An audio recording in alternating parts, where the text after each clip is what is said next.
Good evening, everyone.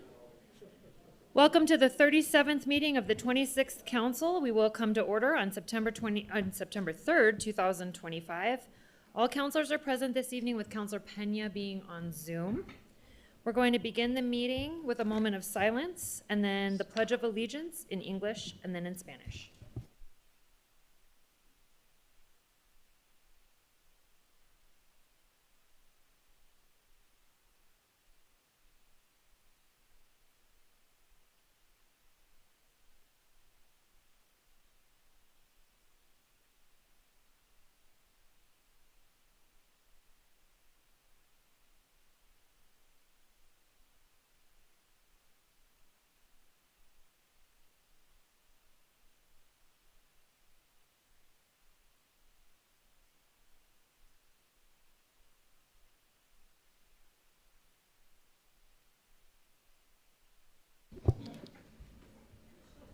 Civic Plaza parking passes are provided for members of the public. You can obtain a parking pass from council staff at the table near the chamber's entrance.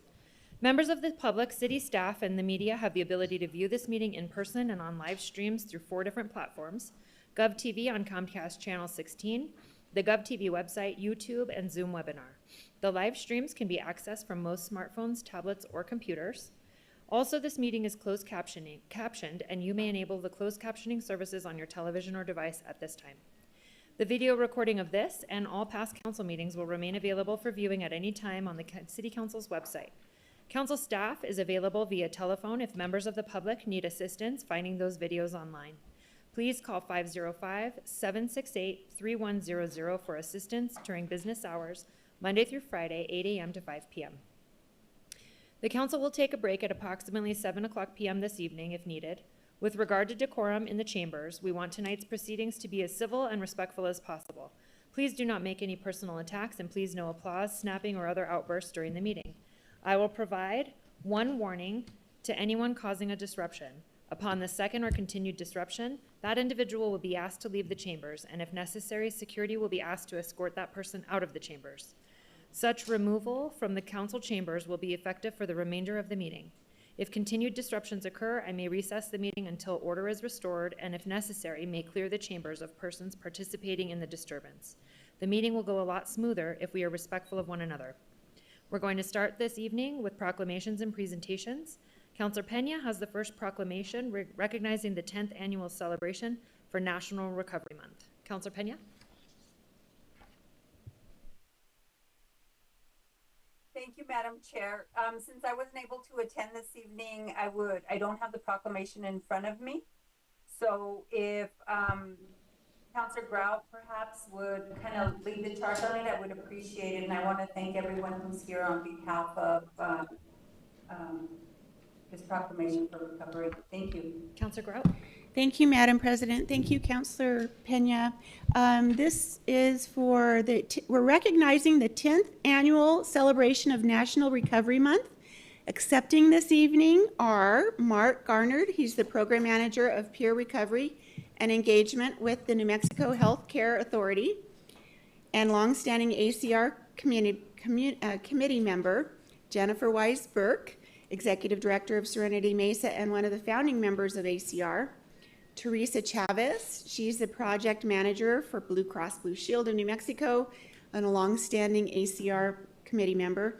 And Aaron Vega, he's the community art facilitator and curator, a longstanding ACR community member. So I'm glad you all are here. Whereas National Recovery Month is a national observance held every September to educate Americans that substance use treatment and mental health supports can enable those with mental health and or substance use disorders to live a healthy and rewarding life. And whereas the National Recognized Recovery Month began in 1989 as Treatment Works Month, which honored the work of substance use treatment professionals in the field. In 1988, the observance was modified as National Alcohol and Drug Addiction Recovery Month, expanding to include celebrating the accomplishments of individuals in recovery from substance use disorders. The observance evolved once again in 2011 to National Recovery Month to include all aspects of behavioral behavioral health. And whereas over the past decade, a local volunteer-driven initiative spearheaded by representatives from a variety of local agencies and organizations called Albuquerque Celebrates Recovery has hosted annual events focused on accepting, welcoming, and embracing all paths that lead to recovery while building strength in the community. And whereas Albuquerque Celebrates Recovery advocates and supports individuals with substance use and mental health disorders by providing an avenue to achieve and sustain long-term recovery and to reinforce the positive message that behavioral health is essential to the overall health of our community, and that prevention works, treatment is effective, and people can recover. And whereas the City of Albuquerque, City Council Office and Department of Health, Housing, and Homelessness, in collaboration with Albuquerque Celebrates Recovery, community-based organizations, managed care organizations, the State of New Mexico's Behavioral Health Services Division, and Bernalillo County's Behavioral Health Authority are hosting a recovery art show at Casa Cultura on September 5th and a recovery powwow and main event on September 12th at Civic Plaza. And whereas the 10th anniversary of Albuquerque Celebrates Recovery event will bring together over 1,000 attendees and more than 75 providers and will be celebrated throughout the month of September to increase awareness and understanding of substance use and mental health disorders and to celebrate the gains of those in recovery. Be it proclaimed that the Council, the governing body of the City of Albuquerque, hereby declares September 2025 as National Recovery Month. That's a lot. You guys are doing a lot of things. Counselor Pena, I want to go back to you to start. Thank you. I just want to say I think that Ms. Weiss and all her crew over there at Serenity Mesa are just doing some outstanding work with our youth, right? I really think that it really starts with prevention and intervention. I just really want to credit her to all the work she's done in really building a wonderful facility there that supports our youth. And I'm proud to sponsor some resources for Serenity Mesa. And then I know since Councilor Grout and People Corn have been elected, they have joined me in sponsoring the great work that they do over there. So I just really want to congratulate you. And I feel like at some point, the person that used to call me initially for this was Adan Cariaga. And he, every year on time, like clockwork, he would call me to let me know that it's that time of the year. You know, me and him had a long history, and you know, him with his own recovery and his own journey. And then also, you know, we related because obviously, you know, I have family members who have went down that path as well.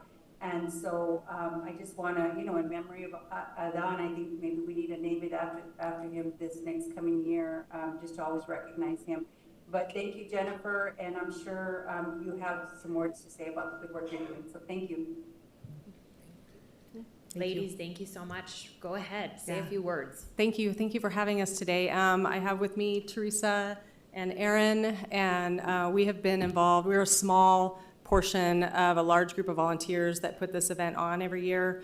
We have members from multiple providers throughout the city of Albuquerque and also employees of the city of Albuquerque as well. So it takes a village to put this event on. It's our 10-year anniversary. We are completely sold out on tables. So we have 96 providers that will be at the event next Friday. So Friday the 12th at Civic Plaza. If you can take a few minutes just to come down and browse through the tables, there'll be resources from all over the place. And so it's a great place if you need to refer somebody, if they need help, or, you know, just to have people who are in recovery come and celebrate, because that's what it's all about. It's not about some of the negative aspects that go into substance use and addiction. It's about celebrating the people who are in recovery, and then also offering resources for people who still need help. So Aaron Vega heads up our art show, which is this Friday. So it's at Casa de Cultura, and it'll be amazing. So please try and join her at that event this Friday. And then the following week, next Friday, will be our main event with our celebration from 10 to 2, and then our powwow right after that. So thank you. Thank you all. Counselors, any questions or comments? I have one. Counselor Grout? Where is Casa Cultura? It is located off of Central in the roundabout. El Chante, also known as El Chante. It's by Robertson Park, you know, the. Robertson Park, okay. Yes, Okay. That kind of catty-corner. 8th and Central. Okay, Correct. 8th and Central. yes. Okay, very From good. 5 to 7. From 5 to 7, very good, Yes. thank And you. we do have students from Serenity Mesa who will have art that I worked with them this weekend Ah. on, that will be selling their art amongst amazing artists. So I'm looking forward to it and sharing Very the good, amazing art. very good. Thank you. Thank you for all you do. We're going to give you a round of applause, and then if you want to go ahead and come on up and gather your proclamation, that would be lovely.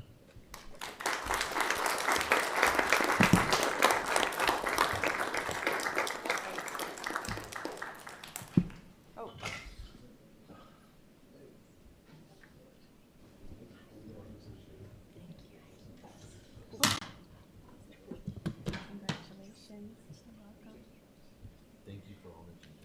Counselor Pena, while they're doing that, if you want to add a couple things, my apologies for not circling back to you. No, thank you, Madam President. I know they're also having a benefit, Stephen Michael Quesada, they're having a golf tournament, and they're gonna be the recipients, Serenity Mesa, of the proceeds from that. Yeah. So real excited for them. Thank you. Moving on to our second proclamation, Counselor Grout. Thank you, Madam President. I'm going to ask Ms. Jennifer Weisberg, again, the Executive Director of Serenity Mesa, and one of the founding members of ACR, and David Burke, the Director of Programming and Facilities of Serenity Mesa.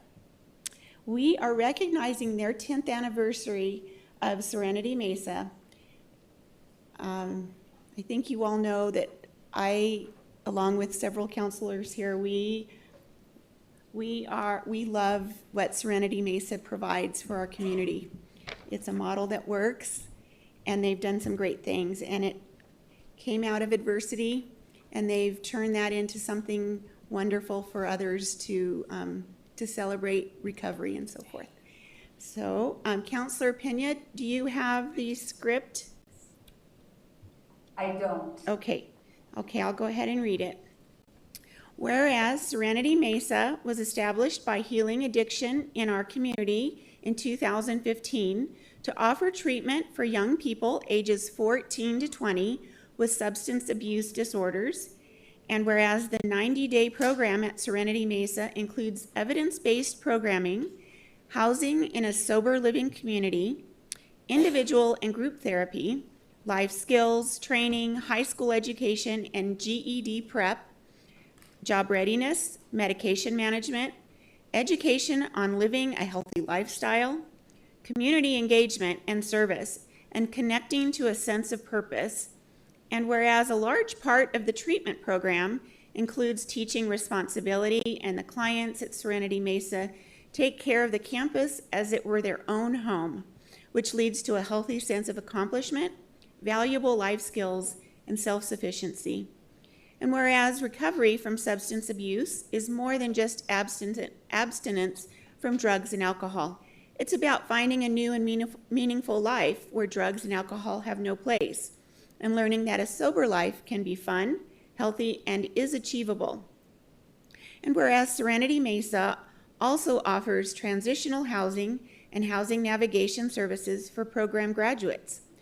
And whereas Serenity Mesa opened a medical detox facility on their campus in 2024, so that no young person who's ready to change their life must be turned away because they haven't detoxed.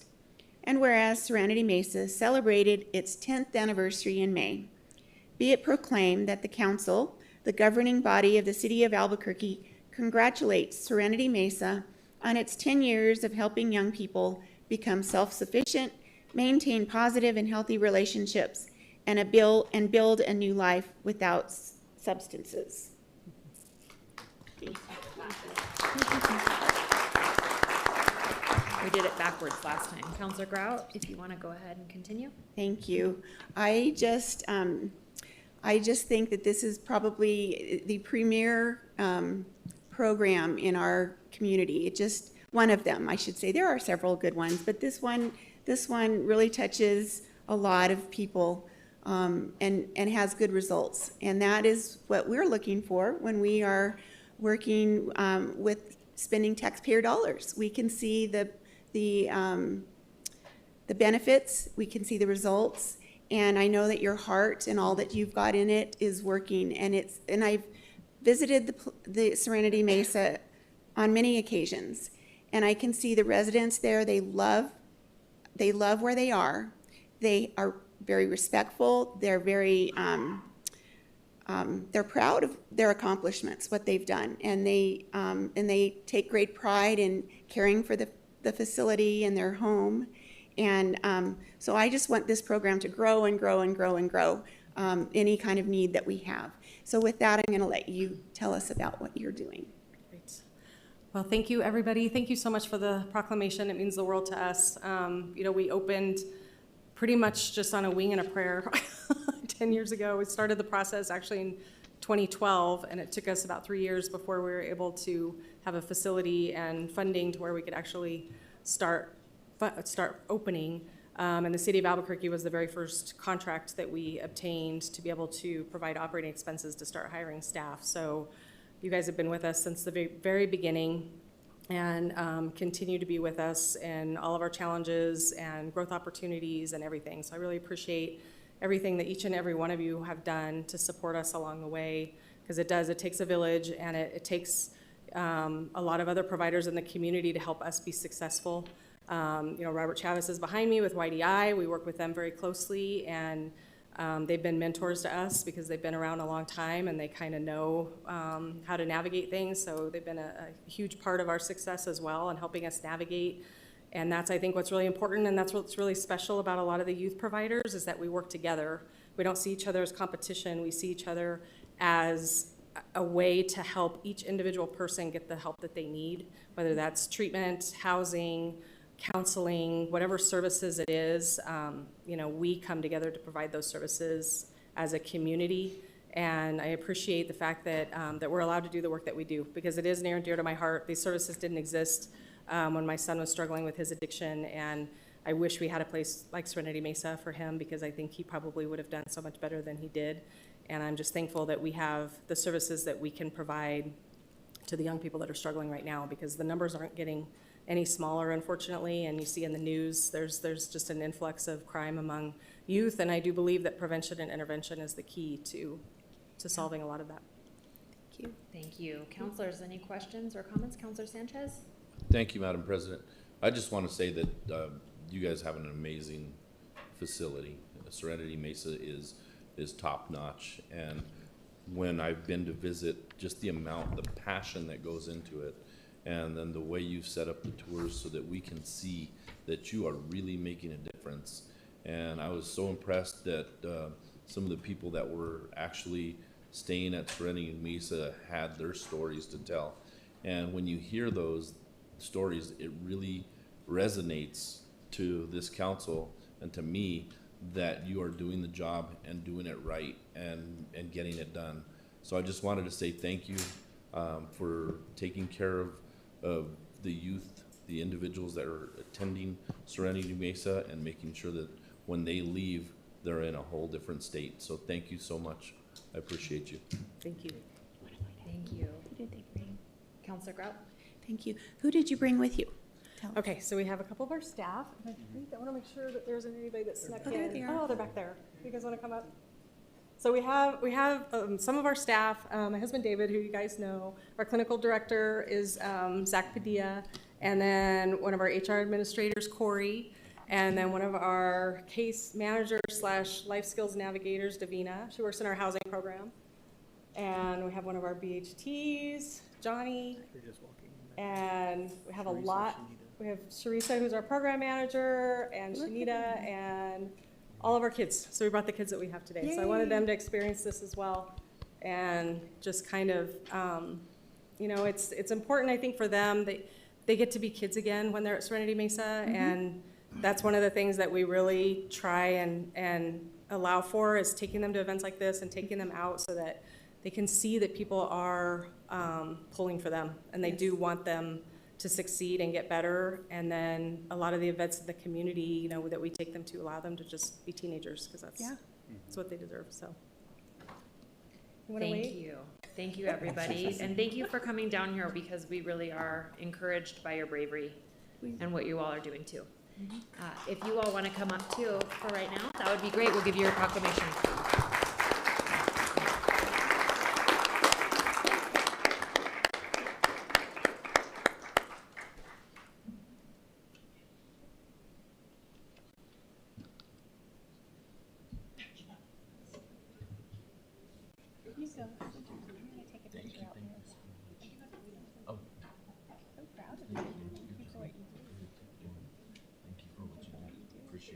Appreciate all your hard work. Thank you. Thank you.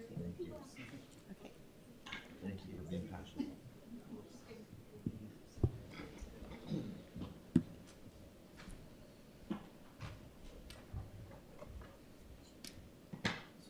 Counselors, we're going to need to take a roll call vote on the next motions for those of you that want to be present. We're moving on to the journal. I move approval of the August 18th journal. Second? Second. There's a motion and a second by Counselor Rogers this time. Counselors, any discussion? All those in favor, go ahead and signify by, once Ms. Montoya calls you. Counselor Baca, Yes. Counselor Champagne, Yes. Counselor Feeblecorn, Yes. Counselor Grout, Counselor Lewis, Counselor Lewis, This is a motion to approve the journal. Oh, yes, that was gone grout. Counselor Pena, Yes. Counselor Rogers, Yes. Counselor Sanchez, Yes. President Bassan. Yes. Passes on an 8-0 vote. Counselors, we're moving on to communications and introductions. Are there any changes to the letter of introduction? I'll begin by moving that the rules be suspended for the purpose of placing OC 46 on tonight's agenda for action. OC 46 is the reappointment of Robert J. Aragon to the Accountability and Government Oversight Committee. Second. There's a motion and a second by Counselor Sanchez. Please indicate your support once the clerk calls you. Ms. Montoya. Counselor Baca, Yes. Counselor Champagne, Yes. Counselor Feeblecorn, Yes. Counselor Lewis, Yes. Vice President Pena, Yes. Counselor Rogers, Yes. Counselor Sanchez, Yes. President Bassan. Yes. Passes on an 8-0 vote. Counselor Rogers, Feeblecorn, Pena, or Grout. Thank you, Madam President. I'd like to move that the rules be suspended for the purpose of placing R 188 on tonight's agenda for action. R 188 is authorizing the acceptance of funds from the state of New Mexico and appropriating funding for specific homeless services, programs, and facility improvements, and to a specific affordable housing project. Second? There's a motion and a second by Counselor Feeblecorn. Madam Clerk? Counselor Baca, Yes. Counselor Champagne, Yes. Counselor Feeblecorn, Yes. Counselor Lewis, Yes. Vice President Pena, Yes. Counselor Rogers, Yes. Counselor Sanchez, Yes. President Bassan. Yes. Passes on an 8-0 vote. Counselors, any other changes to the letter of introduction? I move approval of the letter of introduction. There's a second by Counselor Feeblecorn. Madam Clerk? Counselor Baca, Yes. Counselor Champagne, Yes. Counselor Feeblecorn, Yes. Counselor Lewis, Yes. Counselor Pena, Yes. Counselor Rogers, Yes. Counselor Sanchez, Yes. President Bassan. Yes. Passes on an 8-0 vote. There are no reports of committees tonight, and we will move on to deferrals and withdrawals. Any deferrals or withdrawals at this time, counselors? Seeing none, we're going to move on to the consent agenda. Are there any changes to the to the consent agenda? Counselor Champagne? Yes, Madam President, I'd like to pull item, I don't know which item it is, EC 25466. And Counselor Grout? Madam President, I'd like to pull O 2592. Thank you. And I know that we didn't go through the actual title of it. Counselor Grout, we're on you right now. Okay, it's, O 92 is amending 5-8-6, prohibited activities of the Albuquerque Open Space Management Ordinance to include overlooked animals. Thank you. And then for individuals on tonight's consent agenda who are being appointed to serve on Border Commission, thank you for your willingness to serve. I move approval. What, counselors, before I move approval, are there any other changes to the consent agenda? I move approval of the consent agenda. There's a second by Counselor Rogers. Madam Clerk? Counselor Baca? Yes. Counselor Champagne? Yes. Counselor Peeblehorn? Yes. Counselor Grout? Yes. Counselor Lewis? Yes. Vice President Pena? Yes. Counselor Rogers? Yes. Counselor Sanchez? Yes. President Bassan? Yes. Passes unanimously. Counselor Champagne, we're gonna go back to you for EC 25-466. Thank you, Madam President. EC 25466 is the fourth quarter of FY 25's ABQ Ride Quarterly Security Report with APD, ACS, and Metro Security data. I just had a few questions about the report and kind of wanted to see if we can either get some answers or kind of just give a briefing of what this report is saying and intending to do moving forward. Please. Madam President, Councilor Champagne, our team is coming in right now. Director rushing in. Keener's right behind you. She was very rapid and no pun intended with the whole transit. I know they were standing, They were rah-rahing in there. There. Good evening, Director. Good evening. Director, thank you for being here tonight. I just kind of wanted to just give you, if you could give just kind of a brief of what this quarterly report is indicating, what it's provided, what information it's provided to you, and what steps you're going to be moving forward based on this information. So Council President and Councilor Champagne, so these quarterly reports are a part of the ordinance that was passed a couple of years ago, that we have to submit quarterly reports to council about transit safety and security. So these reports include data that comes from our different safety partners that we have, from APD, from Metro Security, and from ACS. So we do this by quarter. So this is April, May, and June is the quarter that is currently reported. We do break these reports down just because there's a lot of data on there to try and make them a little bit easier to understand. And I will say that we are working through this right now with our consultants, parametrics, to try and get a better dashboard in place that are going to give us better KPIs and help us to really understand where we're having issues in a more timely fashion. As of right now, the data is really tough for us to pull and assemble. It's a very manual process. We do it just once a quarter when we're looking at these numbers and reporting to council, just because it is such a heavy lift. So we do break it up by Class A and Class B reports. Our Class A are the more serious reports. So you can see on this report here, Class A is looking at items like vandalism, assault battery, fights, narcotics, those types of things. And then we look at sort of your more lower level incidents that occur, like more of the quality of life issues, loitering, those kinds of things that you'll see in the Class B reports here. So in this case here, we also are breaking it up by what we are calling proactive and reactive calls. So in a majority of the calls that you'll see are actually proactive checks that are happening out there. So those are our transit safety officers that are out in the field just actively doing field briefings, tactical plans, those kinds of things. Our Metro Security partners do that as well. Just to kind of give you an idea of what that presence is like. I will say over the past 5 reports that we have had, and turned into council, our Class A, which is our most serious, are typically anywhere between 50 to 150 reports that we get in a quarterly basis. This last quarter here is actually showing about 50 of them, which is a 50% reduction from the prior quarter, the prior year.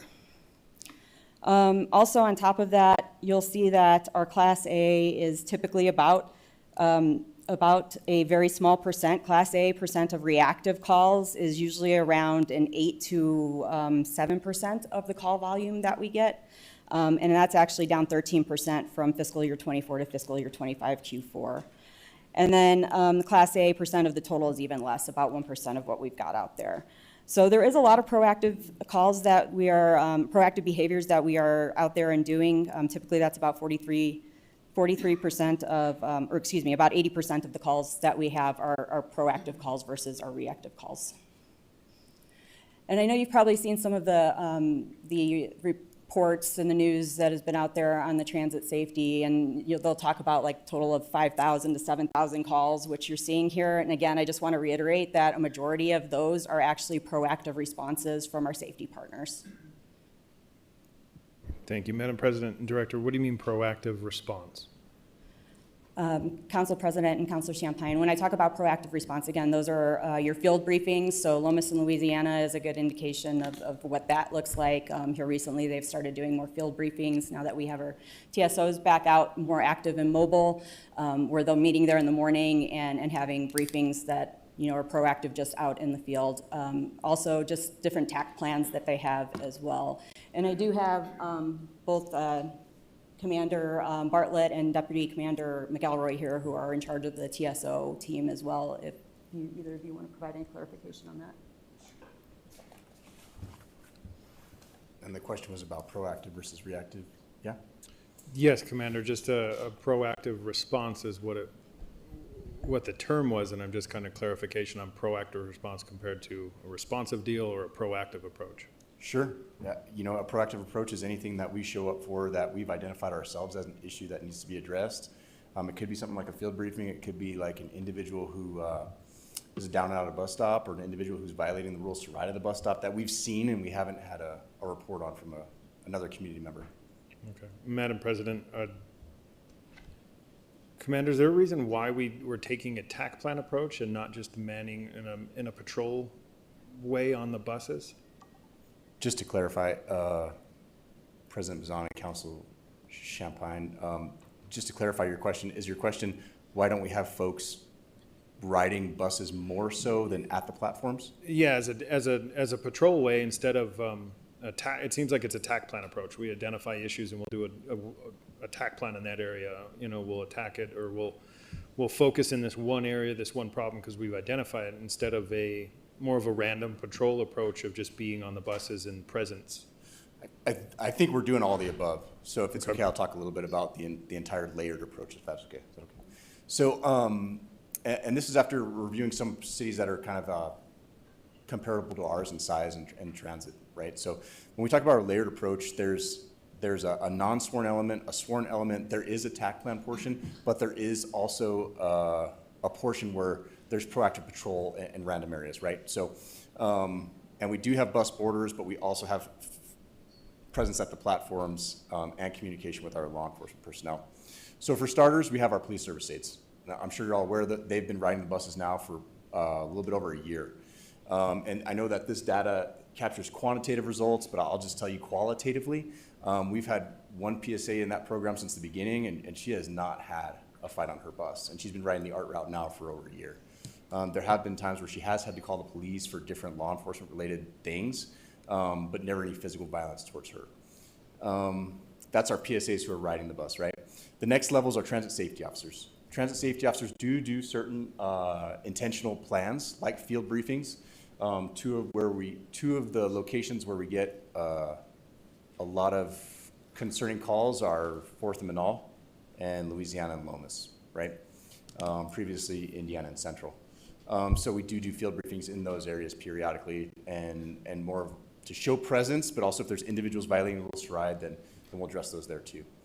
I think one of the things that stands out to me that's super different nowadays than when you were both patrolmen and I was a patrolman, right, is I'm sure we all saw transit security, and we didn't really know what they were doing. We didn't really know what their mission was, and we really had no communication. But now that they're enmeshed within APD, we have a direct line of communication. We have more control over operations and stuff like that. So that's our third layer, is the sworn law enforcement element. The reason specifically we don't solely do bus riders, and this is after consulting with some other police departments, is they make that specific bus safe and that bus alone, right? But we want to really get the most bang for our buck, so to speak. So if I have people do bus boardings at a problem stop, so say I have a problem stop at 4th and Manal, and I have a field briefing there, but while they're there, maybe 5 or 6 buses come through, and every time a bus comes through, a transit safety officer gets on, makes his presence known, introduces himself to the driver and the passengers and moves along. He's had a touch point with that bus, and he might be able to have that touch point with 5 buses at the same stop instead of just 1 bus for the whole day, if that makes sense. Counselor Champagne? Yes, thank you, Madam President. I do think it's a multifaceted approach. I mean, you want to have one person, instead of just touching 1 bus a day, they're touching multiple, but the PSA's been on that one route and hasn't had a fight. So it shows that the presence alone is establishing that a calmness within there, that without that presence can develop another stuff. So it's interesting, the approach on it. So, and if I'm reading the report right or wrong, please correct me. It seems like there's been an increase in calls for service on buses and at bus stops. Was I reading it right over the past quarter? And I can address that too. So, Okay. Madam President, Councilor Champagne. So, one of the things that Director Keener and I are constantly trying to do is really just better our approach, right? We meet, we talk frequently, and we're always trying to figure out how we can do things better. So during those 3 months of this quarterly report, the transit safety officers were actually assigned 24/7 to the Alvarado Transportation Center, right? So during this time, we only had mobile transit support from transit safety officers doing proactive work when we had overtime shifts, right? During this period of time, it started in early April and it went to mid-July, we were staffing the ATC 24/7. And we tried that approach, right? And we realized, we lost some coverage in those mobile areas. Yeah, but that's why you see the decrease. Okay. Or, I'm sorry, the increase. The increase. Yeah. Okay, perfect. Thank you, Madam President. That's all my questions. Thank you, Counselors, any Commander. other questions on that? Counselor Rogers? Thank you, Madam President. And I have a great question while you're here, Commander. I know I had spoken with some of the transit safety officers under APD, and there is a standard operating procedure for transport from, like, let's say there is a loiterer that's maybe unsheltered and wants to get to a shelter. So we know that exists already, but they aren't able to transport because there wasn't plexiglass in their vehicles so that they could transport. So I'm wondering if that's something we could work together to get fixed so that they can actually get folks to Gateway, perhaps, for help and off, if they want that. Is that something that's come to your attention? Madam President, Councilor Rogers, I would never turn down any help. So if there's any way we can collaborate in order to, address social vulnerabilities and help folks get to where they need to go, I'm all for it. To be very specific about that specific standard operating procedure, I think what we're trying to balance there is collaboration with ACS, who transports already without plexiglass, and also, balancing folks who legitimately have a social vulnerability with transportation and those who would abuse that privilege and, for lack of better terms, treat our transit safety officers like taxis. Thank you, Madam President. Definitely don't want that, but I think it could be another avenue to get folks to help if they need it, especially in my district where people are using the bus as a cooling station sometimes. If we can actually get them to a cooling station, not our buses, I think it would help a lot of different issues that we're seeing. So I'd love to talk offline about that. Yes, ma'am. Thank Absolutely. you. Counselors, any other? Counselor Sanchez? Thank you, Madam President. I just want to, Commander, just real specifically, how are you actually breaking down the communication so that the communication is instant between transit security? Do they have police radios now? Yes, absolutely. Okay. And I specifically mentioned the experience we had when we were patrolmen because, like I said, we had no communication with Right. transit safety officers. So our transit safety officers have all been through our CGIS clearance process. So they are on the same area command airs that our police officers are on. And additionally, they do have transit radios. And we've also put it in their, kind of like their daily mission that in addition to having both the radios, our transit safety supervisors actually are mandated to go check in with transit dispatch during their shift, at least once. Thank you, I appreciate that. Any other questions, counselors? Counselor Champagne, would you like to make a motion? Make a motion that receipt be noted. There's a motion and a second by Counselor Rogers. Madam Clerk? Counselor Baca? Yes. Counselor Champagne? Yes. Counselor Pivocorn? Yes. Counselor Grout? Yes. Counselor Lewis? Yes. Counselor Pena? Counselor Pena? Counselor Rogers? Yes? Counselor Sanchez? Yes, President Bassan? Yes. Vice President Pena? That Passes on an 8-0 vote. Thank you. We're gonna move on to O92, which was pulled off of consent by Counselor Grout, but Counselor Feeblecorn. Thank you, Madam President. O92 is amending 586 prohibited activities of the Albuquerque Open Space Management Ordinance to include overlooked animals. I'll move a do pass. There's a motion and a second by Counselor Grout. We're gonna start with Counselor Grout with questions and comments. Thank you, thank you. I see the need for a little bit of change in here, but I also see some questions that could come up. So I would like to ask a couple of questions to the administration. Would this prevent the Environmental Health Department from spraying mosquitoes in the open space? Madam President, Councilor Grout, we have Deputy Director Mark Demena here from Environmental Health Department that can speak to our current practices related to mosquito spraying and the impact this would have. Good evening, Director. Evening, Council. To your question, Councilor Grout, yeah, we do think there would be some, the way that it's worded is very blanket right now. And while environmental health definitely supports the conservation effort that is put forth with that, including for invertebrates, there would be, the way that it's blanket worded right now would cause us concern with mosquito control. Yes. Or other invertebrates that we would sometimes look at, like fleas and ticks and that type of thing. Very good, thank you. Do you spray for mosquitoes in the open space? Madam President, Councilor Grout, we do spray for mosquitoes in open spaces in city parks, golf courses, that type of thing. I know, Madam President, we have had a lot of mosquitoes this year.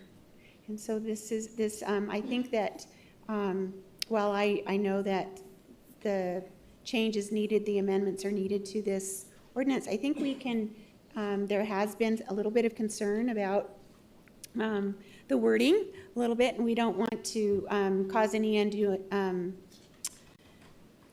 consequences. And so Councilor Bassan and I have a couple of amendments, excuse me, we'd like to offer.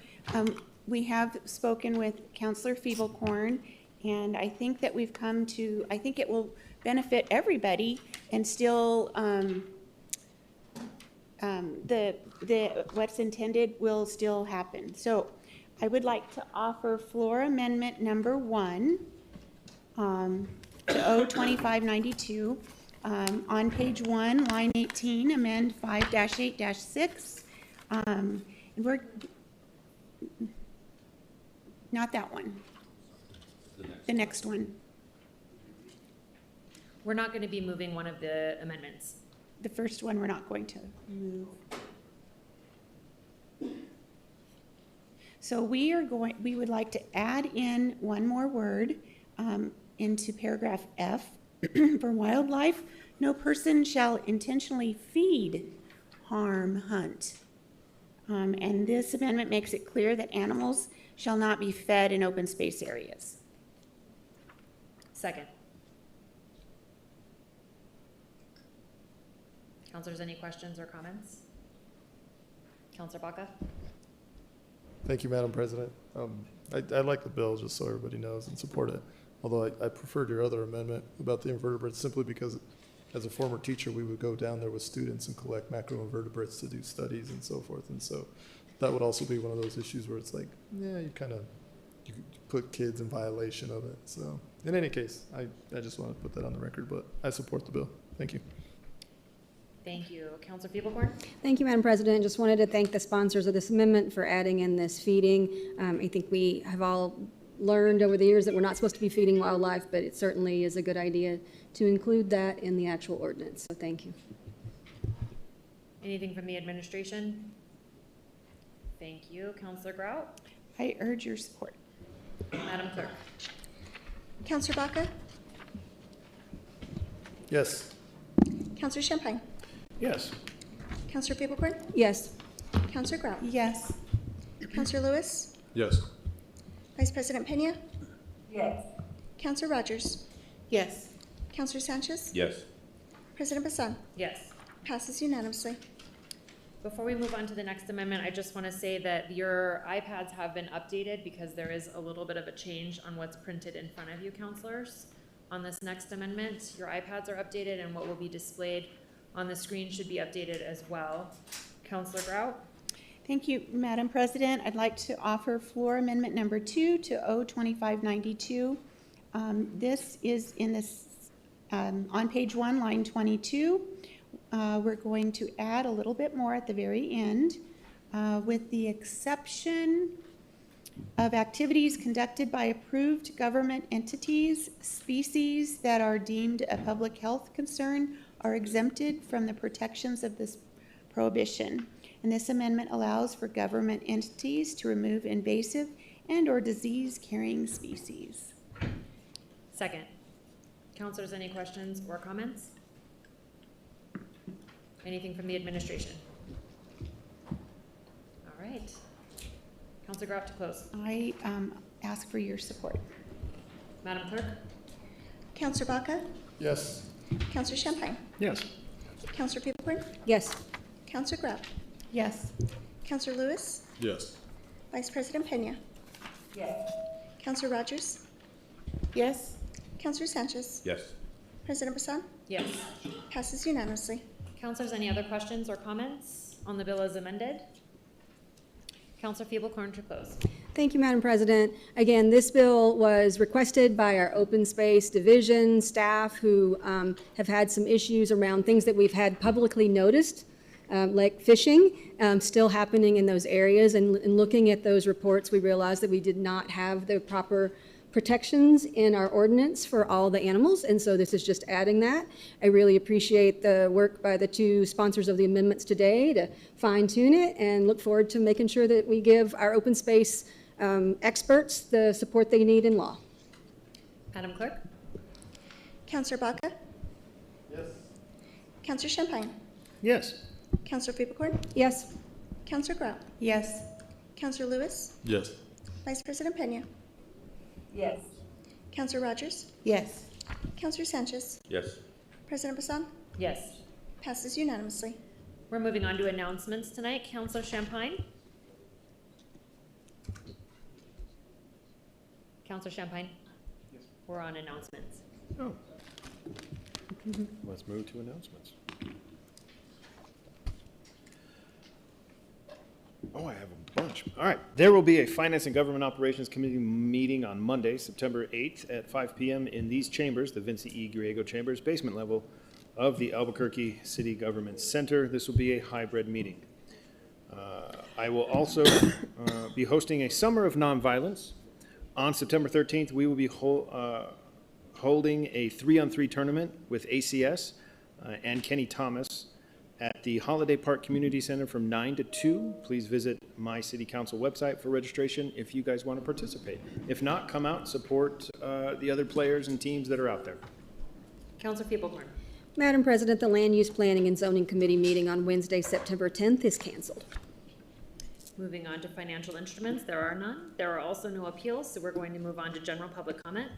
Members of the public can provide live public comments to the council in person or virtually if they have signed up for public comment per the instructions published on the agenda and on our website Friday. The public comment ground rules are that each participant will have 2 minutes to present. Comments are to be addressed to the councilors only through the council president, and any disruptive conduct will result in removal from the meeting. There is a 2-minute time limit and a bell will ring to indicate your time is up. Mr. Cornelius, if you'll please call the name of the first speaker, and if you are on deck after that, please start working your way down to the front. Thank you, Madam President. Our first speaker is Francesco Artist, followed by Dr. Lisa Christofferson.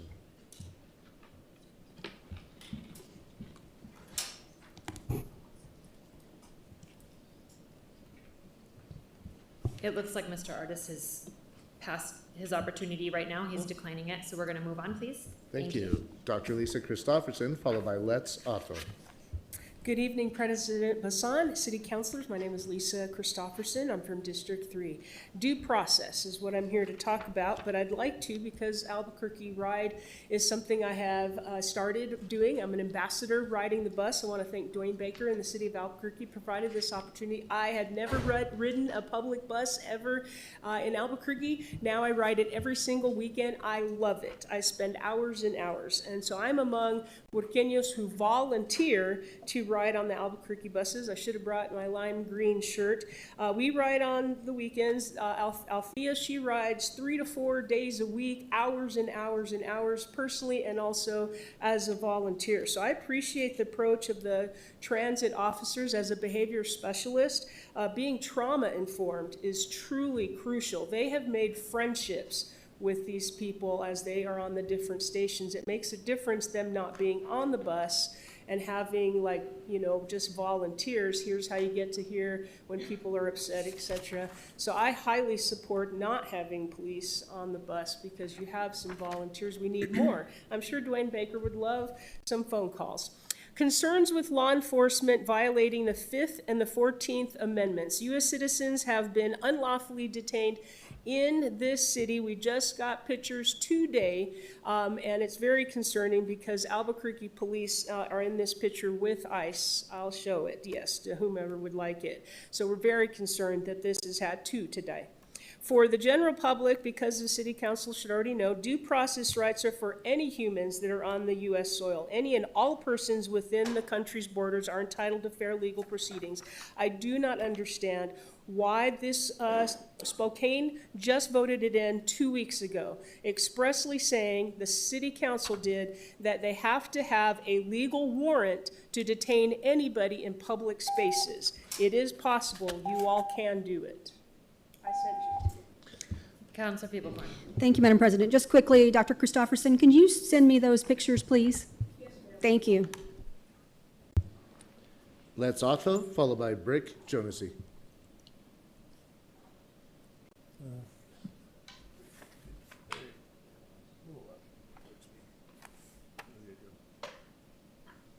Where am I seeing it? Okay. There we go.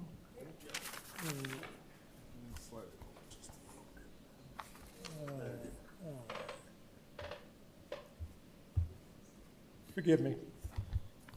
Madam President, council members, and fellow Albuquerque residents. The topic tonight is police accountability.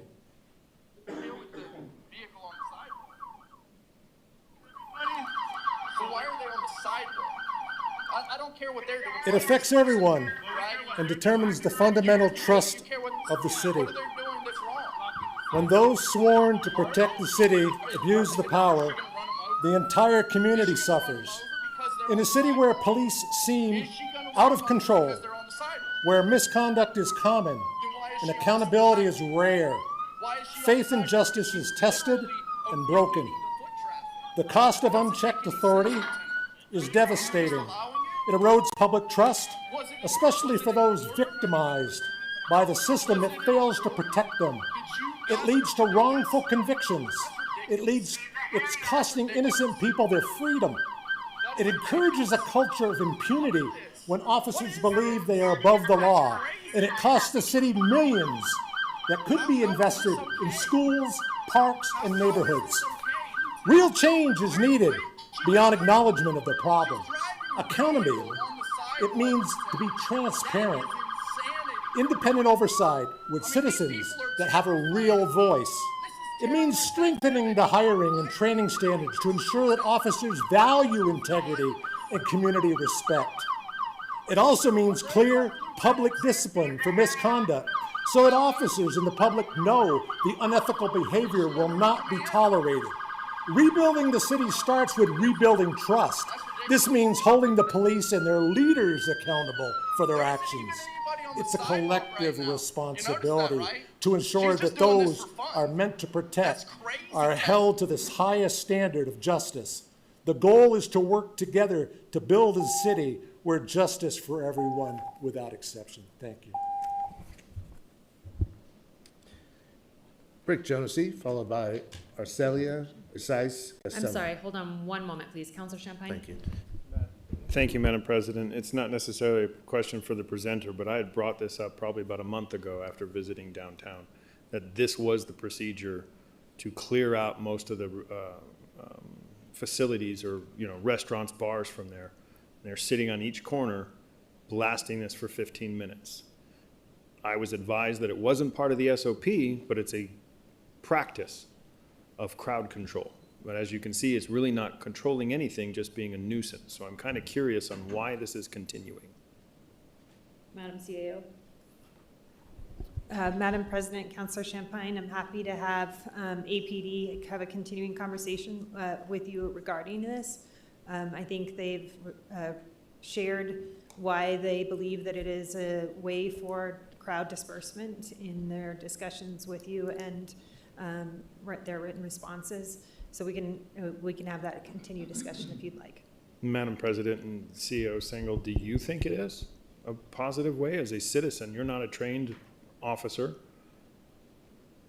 In your opinion, do you think it's a very productive way of getting people out of the downtown area immediately at 2 o'clock when they're all shuffling out? Madam President, Councilor Champagne, I don't have context for that exact video that we just viewed, and so I don't know what occurred before the video. And so to speak to whether or not whether or not it's an appropriate law enforcement act in that moment would be without me considering all of the facts. So I don't want to pass judgment based upon the video we saw. I'm happy to have, like I said, happy to have further discussion about whether or not it's effective based upon the conditions that they experience and what at the time. Okay, and Madam President, well then, can we set up a time for the downtown commander and lieutenant, grave lieutenant, obviously, because it's in the graveyard area, but our time zone to meet? And I'd love an explanation. Madam President, Councilor Champagne, we will do that. Thank you for, Madam President. Councilor Baca. Thank you, Madam President. If you can add me to that meeting, as you know, I'm out there pretty regularly, and there's a lot of challenges late at night, so I don't want to say that it's completely wrong. Simultaneously, I do get complaints from residents who live on Central, because there are quite a few people who actually live on Central, and this is a big issue for them. Thank you. Mr. Cornelius. Thank you, Madam President. Brick Jonasy, followed by Arcelia Asais Gastelum. Madam President, councilors, Councilor Champagne, Councilor Baca, thank you for addressing that directly. Yeah, it is an issue. It's been a practice for quite some time, since I've been here in this city, for sure. And it's really not just sirens, it's actually blaring horns as well. I didn't hear any horns in that one. I've captured it multiple times. Others have captured it multiple times. It's horses also. Horses are not only driving the people in the same manner, going up onto the sidewalks, pooping on the sidewalks. When somebody's walking by, there's poop on the street. Not as much of a big deal, but when it's on the sidewalks, it's kind of a big deal. That's a pretty serious issue. And I do understand that there are challenges, like you mentioned. You don't want people to get into fights and that sort of thing. Of course, that's, the preventative standard. But again, when it comes to our constitutional rights, unless somebody's committing a crime, I've really personally never understood what the need for interaction is. Most people don't want to talk to the cops. Most people, especially coming out of the bar. And a lot of times, too, folks might have had a beer or two. So driving them to their cars with horses and vehicles and that sort of thing is putting them into their cars sooner than probably the alcohol might wear off. So that's actually endangering the public more, if you ask me, to ask them to go ahead and get into their cars and drive away. So like I said, I appreciate you addressing that directly. Let's see if we can get this solved. Thank you. Arcelia Asais Gastelum, followed by Janet Sayers.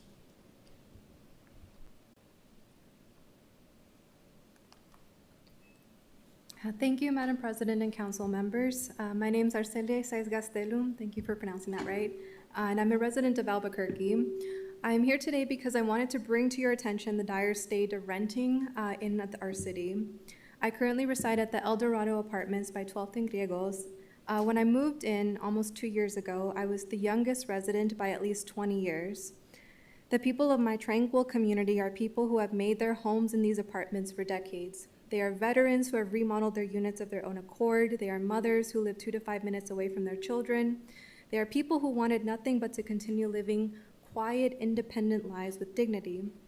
We were recently purchased by Tafoya Property Management, and last week we were notified that our rents would be going up by a minimum of $200 and would continue increasing by $50 every 3 months.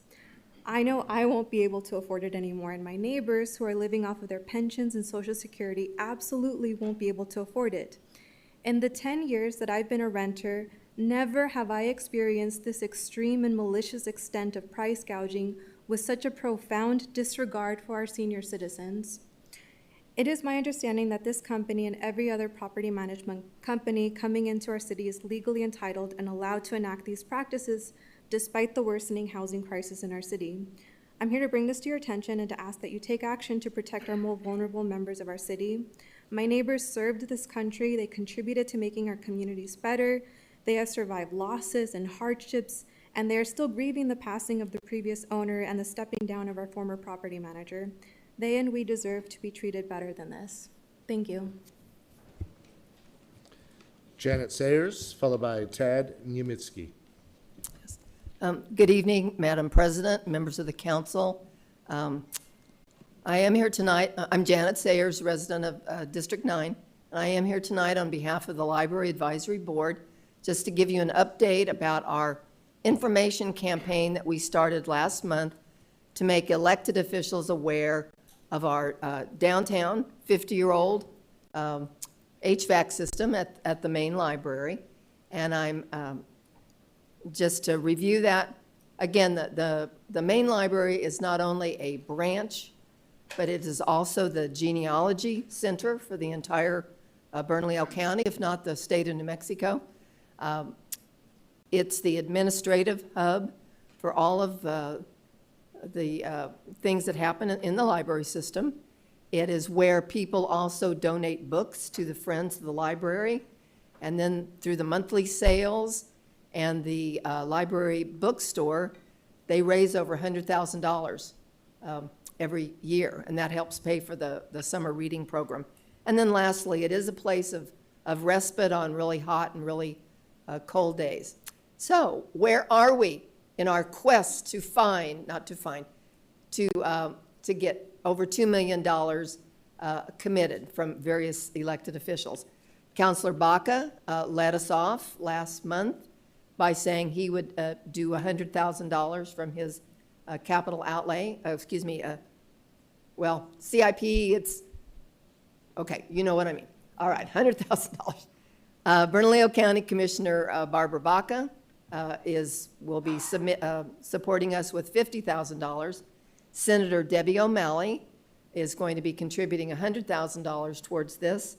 And just last week, Senator Heather Bergmans, and I'm going to be working the Northeast Heights with everyone I've ever met in the last 50 years. So she will be contributing $50,000. We have appointments with a variety of other elected officials to just make them aware that this is really a countywide effort. Thank you very much. And thank you for the Serenity Mesa recognition. That was a very moving thing. Tad Niemitzki, followed by Joseph Griego. Would you give me an overhead?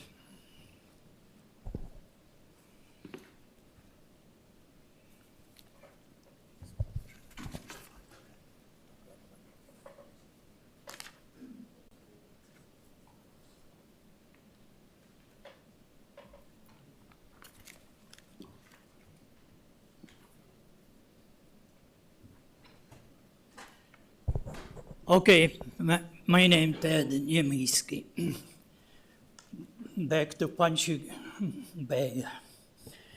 Well, here is City Council for giving rules and regulations to the public. Show me here. Here is another screw up, but City Council violating and lying to the public, hiding legislation in consent agenda. I'm showing right here to everyone. And every one of you said yes, without public input. Well, real estate, land use and management. This is big business. I remember way back, city were selling on Montalvo, close to where is Donovan Country Club now? That used to dump. Eubank South, that was dump all over. And city end up selling to developers for the premium price, high price. Tonawanda was financing by one credit union, was selling just because that was city dump. Okay, that's enough. Save it for later. Thank you. Joseph Griego, followed by Lily Oilet. Good evening, Madam President, council members. My name is Joseph Griego. I am the market president for Chicanos por la Causa, and we operate a couple of contracts for the city of Albuquerque. Chicanos por la Causa has been in New Mexico since the late 60s, early 70s as an affiliate or a partner with other non-for-profit agencies. More recently, in 2008, Chicanos por la Causa became completely stationed in New Mexico with offices in Albuquerque, Espanola. We are now opening an office in Mora, Las Vegas, and we have an office in Las Cruces. We operate several grants throughout the state and contracts. And what we are a non-for-profit in the state of New Mexico. We have been here, like I said, since 2008, established as a non-for-profit. Prior to that, it was always through a partnership or affiliation. We have operated through grants and contracts and federal grants. We operate Head Start, Early Head Start, Pre-K, CACFP, foster grandparents, the senior companion programs, community action agencies throughout the state. I think that the big part with Chicanos por la Causa and our foothold in the state of New Mexico, more recently with our opening of our Albuquerque offices here in Albuquerque, and our current contracts with the city have allowed us to become more affiliated with the state of New Mexico. And we look forward to working with the city as well as other state contracts that we have within the state. We do hire everybody local. I'm a local life resident of New Mexico. All our staffing is from New Mexico, with the exception that when we do take over a grant or a contract, we do transition staff in to help stand up a program, but they're only here temporarily. And that's it. Any questions? Thank you. Councilor Rogers? Thank you, Madam President. Thank you for your public comment. I just have one question that I've been asking over and over every contract that we approve for your company. Since you've been in New Mexico so long, where are you with your Medicaid application to be able to bill for Medicaid? So we are in the process of applying for the Medicaid reimbursement, the application piece. We hope to have it within, I'm going to say hopefully within 2 months. We're in the process of submitting all the paperwork. Thank you very much. Thank you, sir, for being here. Lily Oilet, followed by Melinda Montoya. Hello, council members. Thank you for sharing a moment of your time with me. My name's Lily Willett. I'm a nurse educator for UNM. I'm speaking today on behalf of Gateway West and some of this funding that's also going for Chicanos por la Causa and the work that they're doing in the homeless shelters in Albuquerque. I had the honor of working with the nursing students at Gateway West for about 3 weeks. We're continuing our partnership with Gateway West throughout the fall semester. My students and I got to spend a good amount of time in the dorms with the residents at Gateway West, interacting with them and seeing some of their barriers to permanent housing, but also to identify some of the medically vulnerable residents so that Gateway West had an idea of who they were prioritizing to permanent housing based on their excessive needs. I just wanted to comment that they're doing a phenomenal job creating a really safe space for the residents out at Gateway West. Additionally, down at the women's shelter at Gateway Center. And I just wanted to encourage you to continue to support funding that goes toward those long-term housing initiatives for this population. Folks that are currently out at Gateway West, many of them are incredibly medically vulnerable, and not providing a safe place for them to live is contributing to worsening standards. And the better services that we're able to provide for housing really is going to decrease our hospitalizations that are perhaps unnecessary and get a little bit more flow through our inpatient hospital systems. That's all I have to say. Thank you. Melinda Montoya, followed by Anami Das.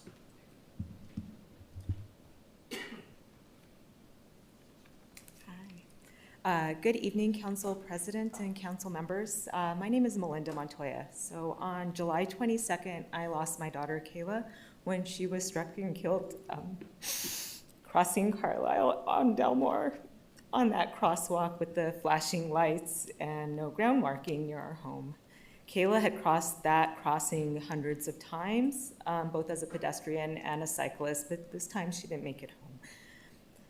She was 19 years old, a childhood brain tumor survivor who lived with epilepsy and still chose kindness and joy every day. She loved biking because it gave her a sense of freedom and accomplishment, and she was coming home from work at Esperanza that day on her bike that she just fixed. And that freedom was taken away from her in an instant. So in the last 43 days since her death, I've become painfully aware of how unsafe the streets are for the most vulnerable. And by most vulnerable, I mean those not in cars. And every day I see the driver speeding, failing to yield, and treating shared roadways if they only belong to vehicles. So I'm just asking everyone to take a hard look at your districts. Many of our so-called shared roads have speed limits from 20 to 55 miles per hour, as outlined by our City of Albuquerque bike map. And just to note, at 35 miles per hour, the speed limit where Kayla died, it takes 200 to 250 feet for a car to stop. And we know speeds as low as 15 miles per hour, a pedestrian or a cyclist will face severe injury or death if hit. So I urge you, visit a vulnerable site in your district, a crossing, a school zone, a hospital outside of the school zone times. Stand there and feel whether or not you feel safe. And also drive, take note of the signage, the changes in speeds, and the pedestrians and other vulnerable users. And use that experience to help guide thoughtful policy, including speed reductions, road diets in high-risk areas. And please listen to the specialists in the fields, and let's move to Vision Zero. And thank you everybody that showed up last night at Bike ABQ and letting us know what your mission is for safety in this community, because everybody deserves to come home. Thank you. Thank you. Anami Das, followed by Scooter Vidal. Hi, all, Madam President, councilors. I'm actually going to skip the second comment that I signed up for later and talk about that now. There have been a lot of very necessary public discussions about accountability with homeless services, and especially around the gateway. Those questions are legitimate, and some of those allegations are ones I've made myself. However, with the things that are on the agenda for tonight, I think it's important to remind the council that withholding funds is not a form of accountability. Accountability is something that is built when community and providers and city officials all sit down and actually address what's going on, rather than I don't know, complaining about like a blank check or whatever. Thanks, y'all. Scooter Vidal, followed by Brandon Cottle on Zoom.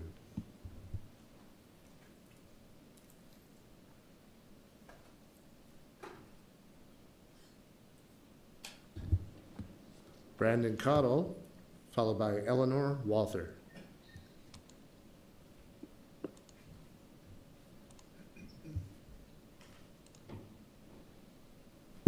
Brandon, go ahead. Hi, thank you, members of the City Council. I appreciate you taking the time to listen to me today. My name is Brandon Cottle. I'm a veteran of the U.S. Army, and while I did not grow up here, Albuquerque is now my home. I want to express my gratitude for the work of the city, working hand in hand with many community organizations to build a stronger, healthier, safe Albuquerque for all. I think we all recognize this is challenging work and we have a long road ahead of us. While I have a job and a roof over my head, there are many who do not. I meet them as I go around about my day. There are many who work 2 and 3 jobs. There are many who do not have reliable transportation. You are very intimately familiar with the needs of our community. For this meeting specifically, I would ask the council to consider the positive long-term benefits of R175. It will support affordability, it will align with improved transportation, the positive ripple effects as outlined in the city's comprehensive plan, which I am very impressed with, by the way, having been in a lot of places around the world and around the US. This is a positive step for all residents, and it's another step in building the Albuquerque of the future. Please approve R175. Thank you for your time.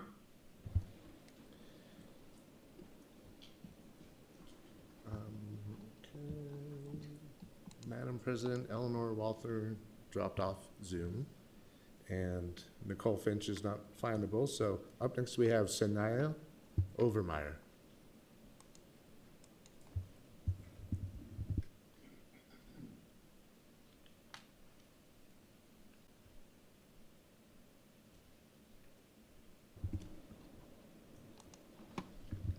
Go ahead, Sanaya. Can anyone hear me? Yes, we can hear you. Okay, thank you. Forgive me, I am so nervous. I've never spoken one of these things before. So I thank you for listening to me. I'm one of the people that reside at El Dorado Apartments. Arcelia just spoke on that so eloquently, by the way. Yeah, I just feel like we're being forced out of our homes, you know. My apartment is definitely not worth over $1,000 a month. I have black mold in my closet, which I think I've removed, but I'm sure it'll come back. There's my front door is there, it's open, and there's a gap, so all my air conditioning cool air is going outside while the hot air is coming inside. I'm cooling the outdoors. Come winter, the cold air will be coming in other words. My front gate looks like worse than Section 8. It's just falling apart. And I don't know, I don't even know what else to think or say, you know. Maybe just buy a tent and live under the bridge with the rest of them, because I'm not going to be able to afford $50 increase every 3 months, plus the outrageous rent they're wanting to get from us now. And I see my time ticking away. But I thank you for listening to me, and yeah, thank you. Councilor Baca? Thank you, Madam President. Dr. Singo, can we have zoning go out and take a look at those apartments? Madam CAO? Madam President, Councilor Baca, we will absolutely follow up both with our consumer protection team and code and zoning. Mr. Cornelius? Madam President, that concludes general public comment. Thank you. Thank you. Councilors, we're going to move on to final actions tonight. We're going to begin with R188, Councilors Rogers, Feeblecorn, Pena, and Grout. Thank you, Madam President. R188 is authorizing the acceptance of funds from the state of New Mexico and appropriating funding for specific homeless services programs and facility improvements and to a specific affordable housing project. Second. There's a motion and a second by Councilor Feeblecorn. Councilor Rogers? Thank you, Madam President. This is appropriating funding that we got from the state of New Mexico through our legislative session for housing and homeless services, and I urge your support. Counselors, we're going to go to public comment first, and then we'll go to questions and comments. Thank you, Madam President. We have James Shanley signed up to speak.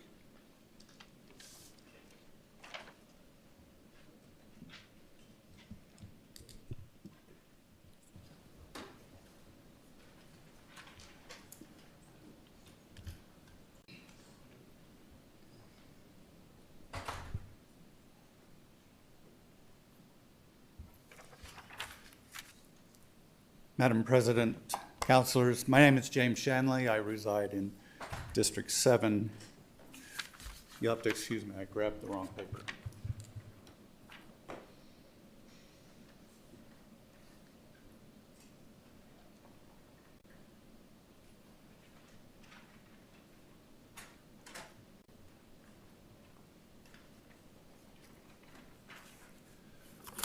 I apologize for the delay. This council has presided over much of the massive outlay to establish and slowly bring online the gateway system. With the best of intentions, but a glacial pace of functional implementation, Albuquerque has today essentially the same level of crisis and derivative impact on our community from a population of unsheltered people living in miserable and often desperate condition on our streets. As you consider authorizing the $839,604 appropriation and the $45,000 transfer costs of R 25-188, I urge you to bear in mind the ultimate cost to the individuals directly affected and the community indirectly affected by every day a fellow resident of Albuquerque is obliged to live unsheltered on the street because our present remedial strategy places higher priority on physical and operational edifice than on immediate and direct remedy. You are the body having the most power in our city to demand performance metrics and accountability. Please use it with wisdom and compassion infused with urgency. Thank you. Madam President, that concludes comment on this item. Thank you. Thank you. Counselors, any comments or questions? I will just say, I've said it before, so I'm going to say it again. I am not a fan of the gateways, but we have them. So let's make them work. And I'm not going to look a gift horse in the face. And the state wants to give us money. I really hope that we put it to good use and that we actually truly help people in need. So counselors Counselor Champagne. Thank you, Madam President. I kind of feel the same way as you do. We've put in a lot of money in the gateway system with very little results that we see on the city streets every day. I know that we hear numbers being thrown around, servicing 1,000 people a day on it. If that was the case, again, we would see less homeless people. We'd see less people on the street. We'd see less trouble. We see less people needing services. And again, this isn't our money. It's the state money coming in, so it's not coming from our budget. But I hold a lot of reservations in the sense of when this runs out in a year, and does Gateway, does the administration then come to us and say, well, we're running on this, now you have to fund it because the state won't. So I hold a lot of reservations with that in that sense. We've put in so much money already, and I don't think we're getting any results for our efforts. We shouldn't be getting, we're not getting the results we should be getting for our efforts. So I don't see supporting this, so thank you. Counselor Lewis. Thank you, Madam President. So, I'm looking at the memo here from the Cabinet Secretary, and I don't think I've ever seen anything like this. I think it's fine. It's certainly the state's right to give an incredible amount of detail to the compliance and the the expectations that the city of Albuquerque, or the state has of the city to perform, it's just unusual. And I don't know, maybe our staff can comment on that. I mean, would you summarize, some of our staff that has analyzed this, would you summarize just some of the, what are the requirements that the state's given us on this? Because it just doesn't seem like something that we usually see when it comes to passing on money for, for any kind of, services and things like that, so. Ms. Stiles, I think? Council President, Councilor Lewis, are you referring to the deadlines and like the accountability for the funding? Absolutely. Yes. And so I can give you some details on that. There are several deadlines that the state has written into the IGA, and they include that weekly on Tuesday, beginning 2 weeks after the effective date, we are to submit required data that is set forth in the IGA. 2 weeks after the effective date, we're to submit a map of trash pickup for each facility to be approved in writing by the department. 2 weeks after the effective date, we're to deliver operational plans for all funded programs. Monthly, no later than 10 days after the end of each calendar month, we're to submit request for payment funded, to request payment for funded programs, as is attached in the IGA. December 15th, we're to submit a draft written plan for securing operational funding moving forward. By December 31st, we are to submit a final written plan for securing operational funding. By April 1st of 2026, we're to provide a written certification of all facility improvements that are complete. And by June 10th of 2026, we are to have a final invoice and final report on in a form that is also attached to the IGA. Thank you, and Madam President. Well, again, I just think that's unusual. I mean, this is written by a cabinet chair, formerly who worked for the city of Albuquerque, and I can absolutely see why. My only assumption is that that the governor, that this cabinet secretary, are probably not real confident that this money is going to be used wisely if there weren't a pretty heavy amount of requirements attached to it. So I just wanted to, just maybe ask Ms. Single. I mean, I'm sure you're going to say yes, but I mean, do you feel confident that that you all can perform on an agreement like this with a large amount of money? And I mean, look, I think it's a good example of what we should require every time the city council gives money to you, especially for Gateway, because I think if we'd have done this, with all the other money that we gave you for Gateway and everything else, then I think we probably would have had a lot more progress done on it, and we'd be serving a lot more people by now. But just what are your thoughts on these requirements, Ms. Single? Madam CAO.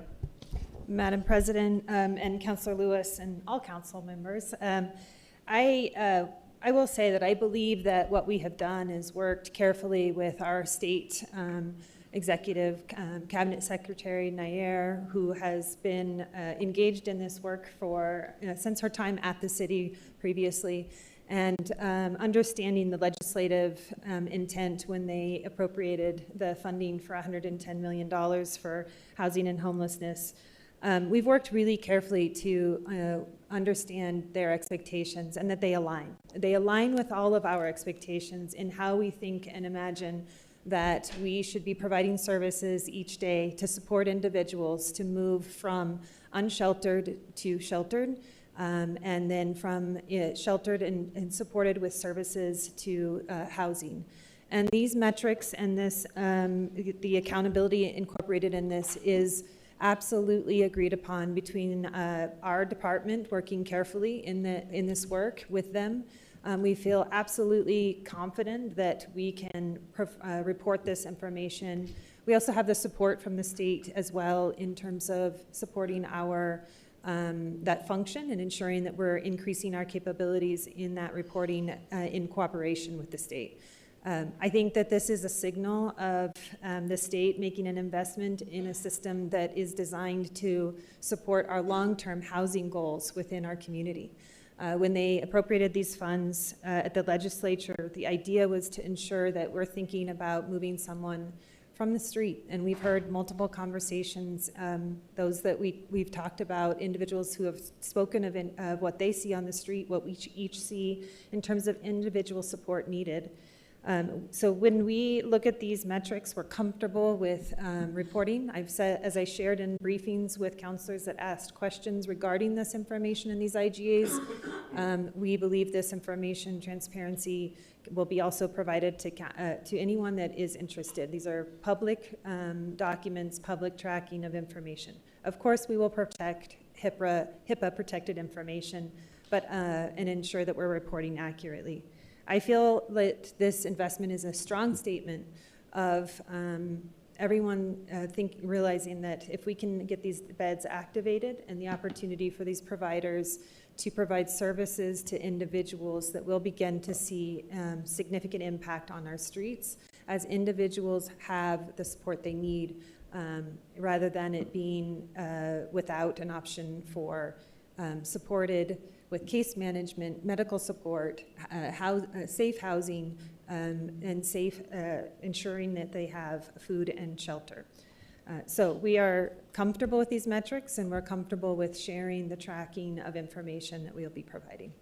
And Madam President, yeah, I mean, I would assume, again, I think everything you said makes sense, and that we would all, I'm more interested in just the requirements that, I mean, seems like some pretty strenuous requirements on it. And I mean, would you recommend that all of our finance, our money that we fund you for any project like this would be the same? I mean, you feel good about it. You feel like you can comply with it. I mean, would this be the standard, I guess, from this point on, as far as money that we give you, as far as to put those kinds of requirements on it? Is that a good thing? Madam President, Councillor Lewis, I think we've made a commitment to report information. So having requirements that are aligned where we are working together and determining those metrics, which is exactly what this IGA represents. And based upon my understanding from the Cabinet Secretary, their IGAs are similar across the state. This is not uniquely distinct to Albuquerque over other departments. I can't speak for them, but that's my understanding. And so when we work together to talk to the metrics and the opportunity of measurement, I think we end up with something that we can all agree to and track together. Madam President, real quick, was this everything that you guys asked for? Did you ask for other, when it comes to, like say, there's a big part of Gateway in your initiatives, and yet this is pretty specific. I mean, did you request to have the ability to be able to spend some of that money, or did you request money for other things other than these very specific purposes? Madam President, Councillor Lewis, we have shared with those councillors that attended our briefings that we were asked to provide kind of a wish list of all things, if that makes sense. And we worked with the Cabinet Secretary to understand their intentions and their intent in terms of real focus, and then they made decisions based upon their determinations at the state agency as to which aligned with where they intended to fund in this first round. So there were other items that we requested, but that were not within their intentions and their plans for this first round of funding. Yeah, Madam President, yeah, just real quick. I mean, it's just interesting that you request of us, to fund, massive amounts of different aspects of services at the Gateway and all kinds, and you did that of the state, and the state came back with some very specific, said we only want you to spend it on this right here, and along with this spending, you're going to tell us, you're going to give all these requirements that you have to follow to be able to do that. It's just interesting to me because I think it also shows a real lack of confidence, I think, that the state has that the city of Albuquerque is going to perform and use it in a way that's going to produce the best results. And so they were helping us to be able to do that. I appreciate that. I think there should be more of that, especially when we give massive amounts of money to you with a whole lot of freedom that you have to be able to do whatever you want to it, which for the most part in this regard has shown very little to no results. So, again, I hope that we can, comply with the requirements the state has given us on this. Thanks, Madam President. Councilor Sanchez? Thank you, Madam President. I just wanted to ask Ms. Stiles a little bit of tracking the money. Can you explain how the money got to the state agency and then now ends up in our hands? Why didn't it come directly to us? Ms. Stiles?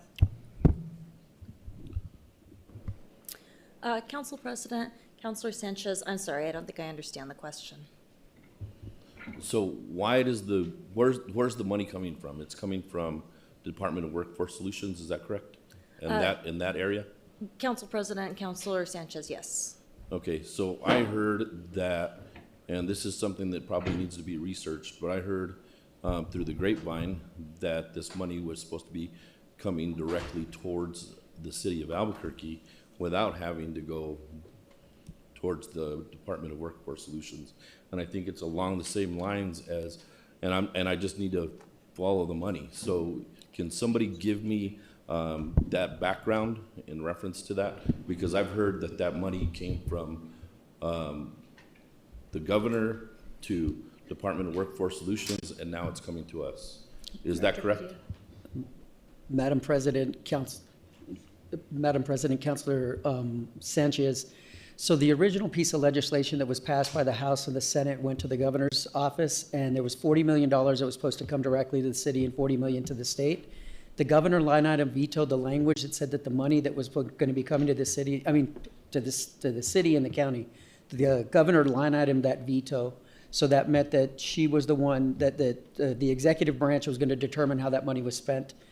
She then requested that the Secretary of Workforce Solution help with that process. So it didn't necessarily go to the department. They just, the Secretary of the department helped facilitate the process to determine how that money was going to be spent.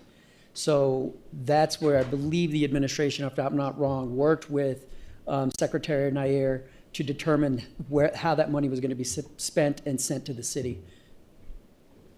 Thank you, Madam President. And that's why we have the amount of, I guess, regulations that have been put in place that Councilor Lewis was talking about. Is that correct?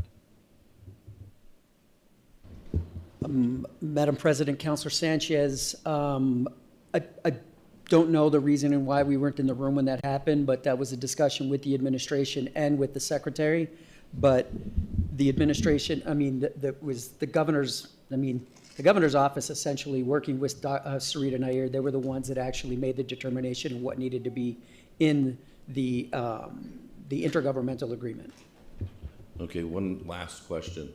So do we have any background in reference to why the governor line item vetoed that money to begin with? Madam President, Councilor Sanchez, I do not. That's probably a discussion that was had on the fourth floor, and that we weren't privy to that. Thank you. Councilors, any other questions or comments? Councilor Grau, and if you want, Councilor, after you do this, well, let's start with your question. Okay, thank you, Madam President. These key dates, I think it's a great timeline, and I think the deliverables is important.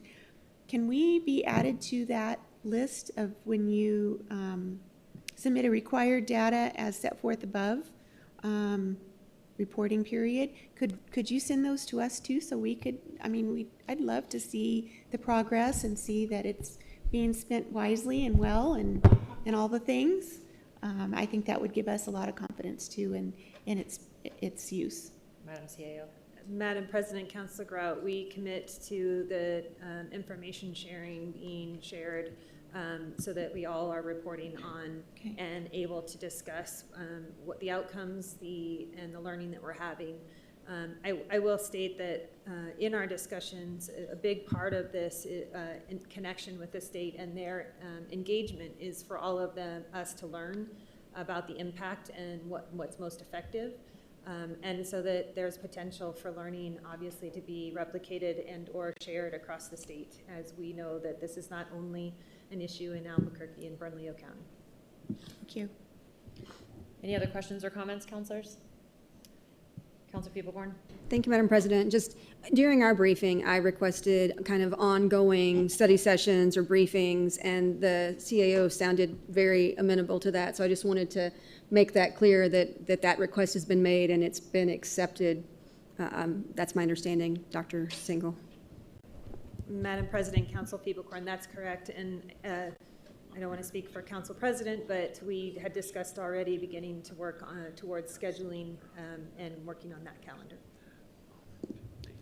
Counselor Pena, I just want to check in and see if there's anything that you want to add or ask. Thank you, Madam Chair. I guess I'll just add a few comments. You know, this is a really unique opportunity for us. I know a few members here on City Council and at the county really advocated and came together to advocate for this money. I think it was $110 million. And they were successful. And so it's a really unique opportunity for us to really dive in and be able to utilize this money to address the various concerns that everybody's talking about here tonight. You know, I guess I might have a differing opinion, and it's not to change anyone's opinion, but, you know, I really, when we're talking about the Gateway Center, we're talking about what it's doing and what it's not doing. It's serving people when just a few short years ago, our behavioral health system in New Mexico was done away with. We had zero to start with. We didn't have anything. This administration came in and made a commitment to provide this service in our community. And now we have 5 different places where these services are being provided.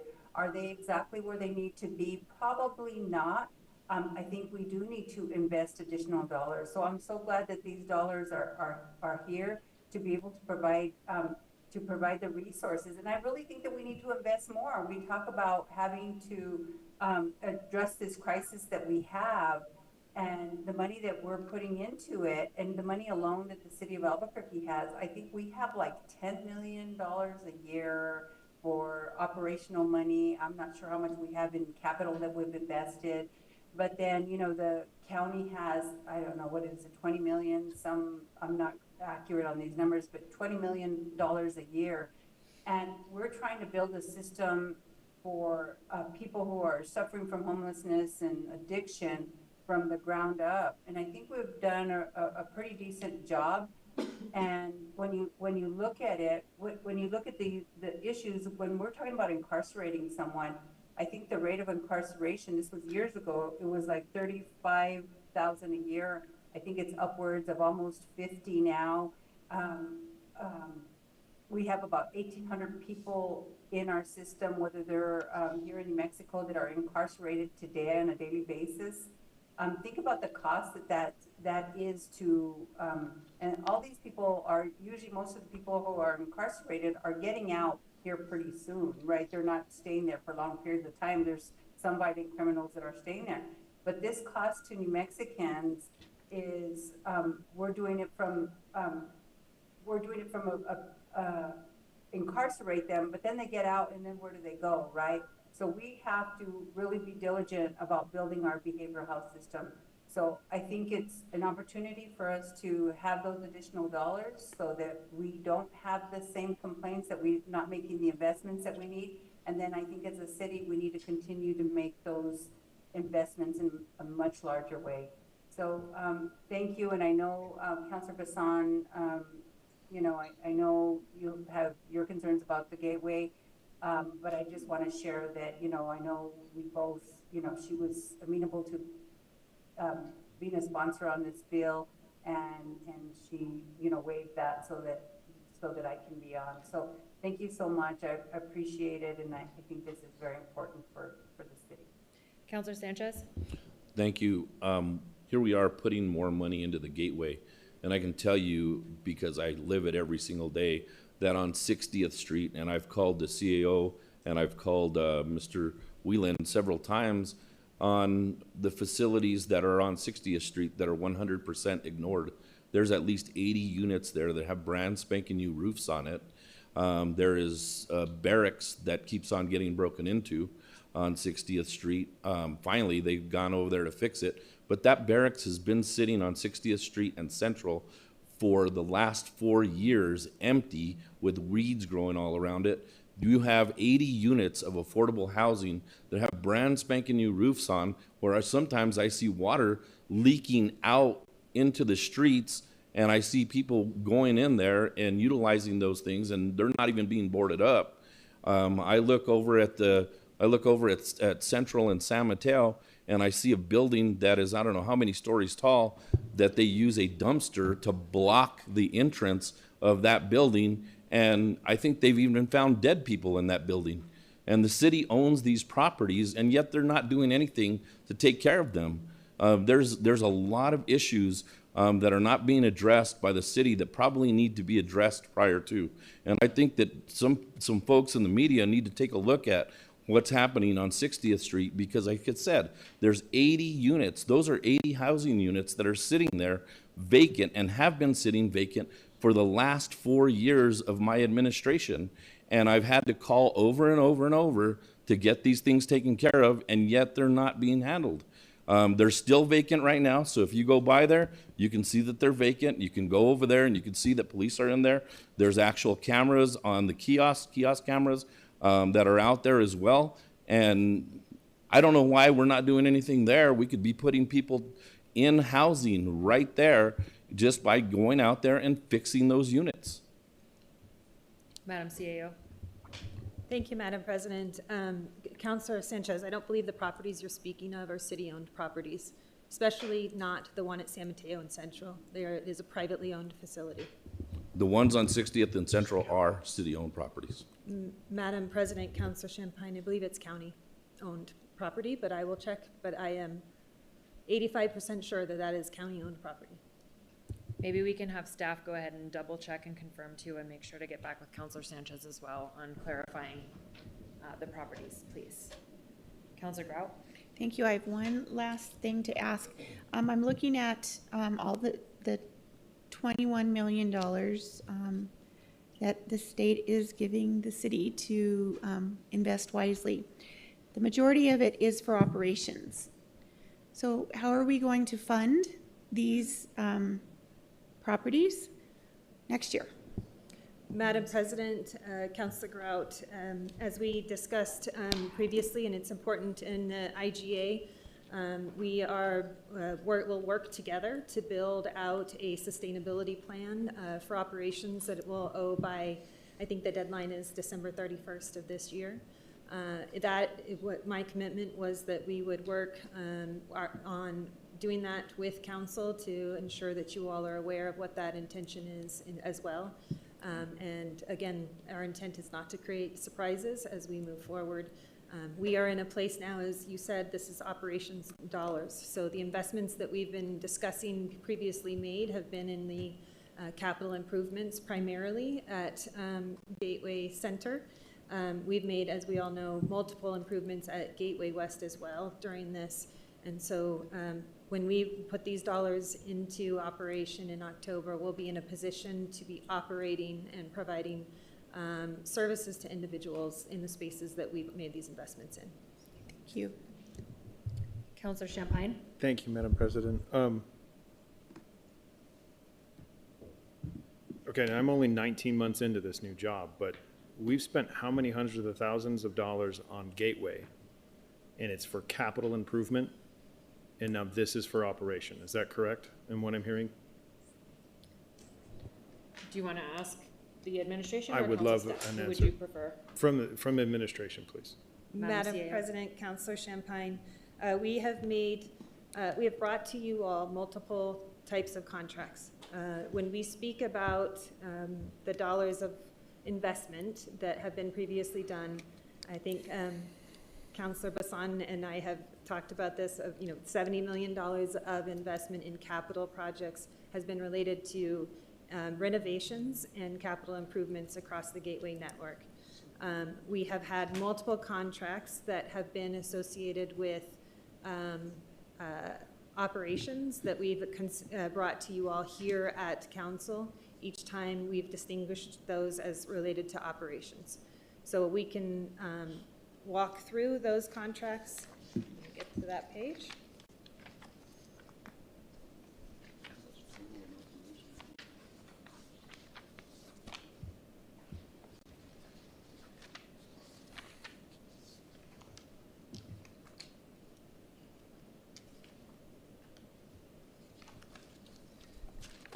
So, Madam President, Councilor Champagne, I don't want to assume that you would like to me to walk through the operations contracts. I just realized you were asking a question about capital investment, so I don't want to, but I'm happy to walk through the the operating contracts that we have brought forward to you all and what those were for and the locations. Well, Madam President, we can probably say, how much has been spent on operational up to this point? Madam I mean, President, if you can quick math it. Councilor Champagne, I think the challenge is if we're talking about Gateway Center versus Gateway West and others. So in this IGA, we have multiple gateway locations that are included in the operational funding. And so Understandable, I'm not but trying to parse words. it's been presented as the gateway system. So what is that total? I mean, you're going to try to separate them and say it's Gateway West, it's Gateway Center, it's Gateway Central, it's Gateway Junior, it's Gateway Senior. You present it as a gateway system. So what is the system spent operation? Madam President, Councilor Champagne, I could do fast math, but the reality, the hard part about that question is they've all opened at different times, and so I'd have to do portions of contracts and all of that. So I'm not trying to avoid your question. I'm just trying to think through how to answer the question. So for example, for the women's housing navigation contract, it's $1.8 million for 50 beds per night for women. So that number is an exact number for a one-year contract, if that makes sense. And then that opens when we expand to the additional 50 beds, that will be another 1.8 million for that contract, if that makes sense. And so it's an additional 50 beds.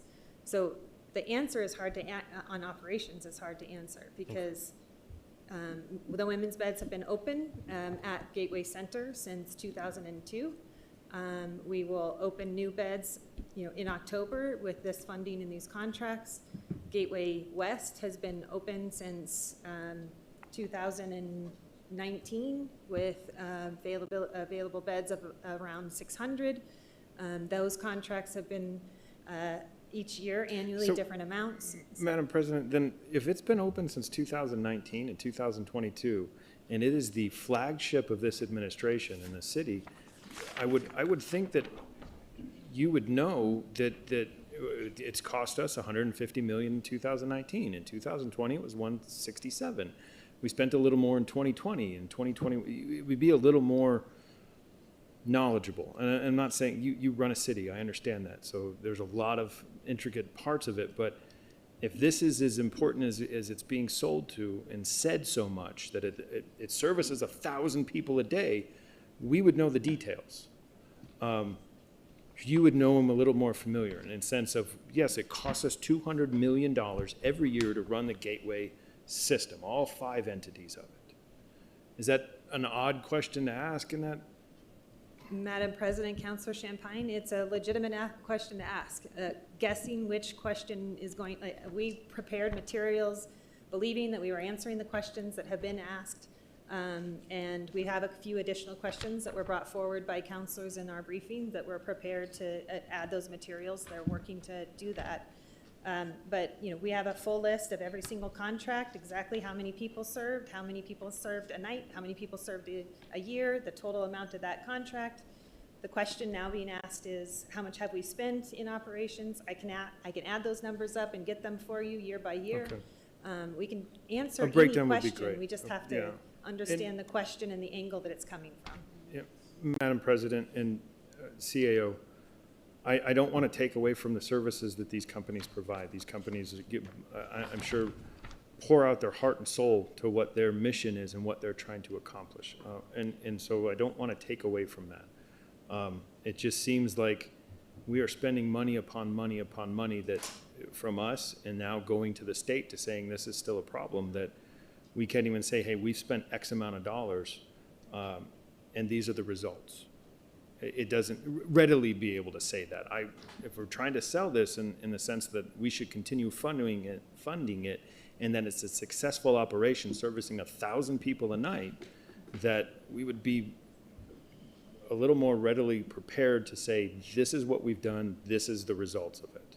And it doesn't seem like we're really doing that much. And maybe I'm missing it, but I don't know. Madam President, one final question on this. Well, actually, a little question. Part of this is going to acquire Jupiter Flats, that Ramada Hotel, and the project's being supported by $22 million in bond financing and $350,000 in outlay. And that's going to be bought this month. Is that correct? Madam President, Councilor Champagne, our intent is to have, once we have the funding agreement from you all, to be in a position to execute a purchase agreement and to complete all of the inspections and everything that happened to do so. We will then, because it is being purchased with $22.4 million in bond issuances, that will come before this council for that activity bond, which is something that is approved by City Council. And Madam President, then what is the revenue source for the payback on the bonds? Madam President, Councilor Champagne, it is based on the revenue, anticipated revenue for rents paid in operating the facility for the 204 units that will be rented as affordable housing. Okay, and Madam President, and the capital, 350,000 from capital, is capital outlays coming from the 22 in the bond? Or where's that coming from?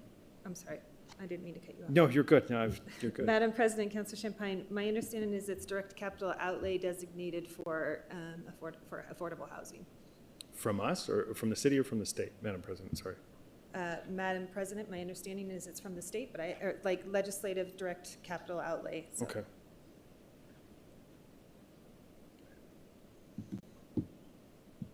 Madam President, I think that's all. Councilor Peoplecorn.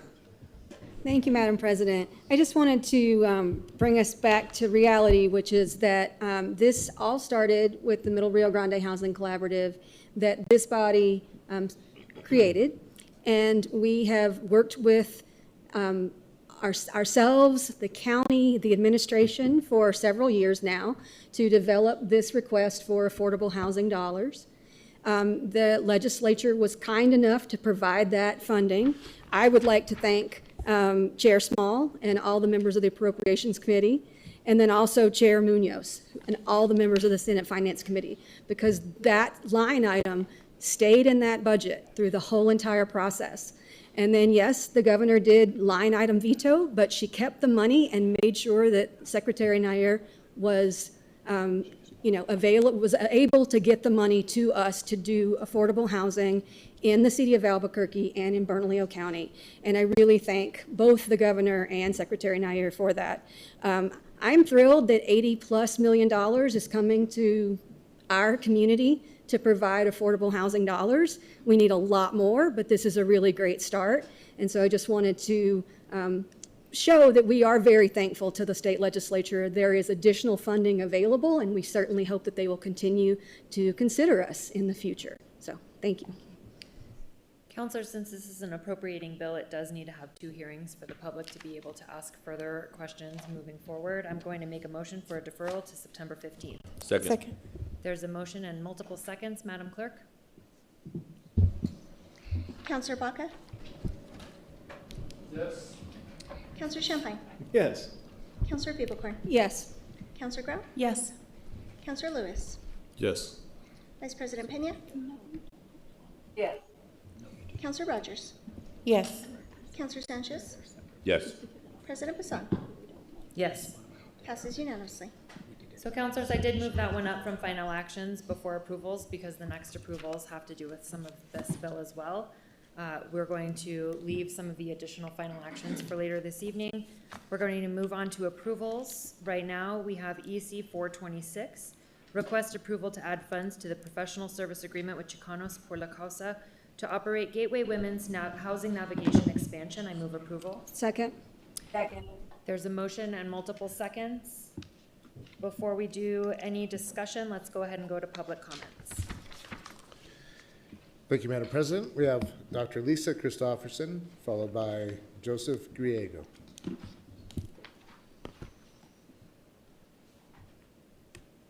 Thank you very much.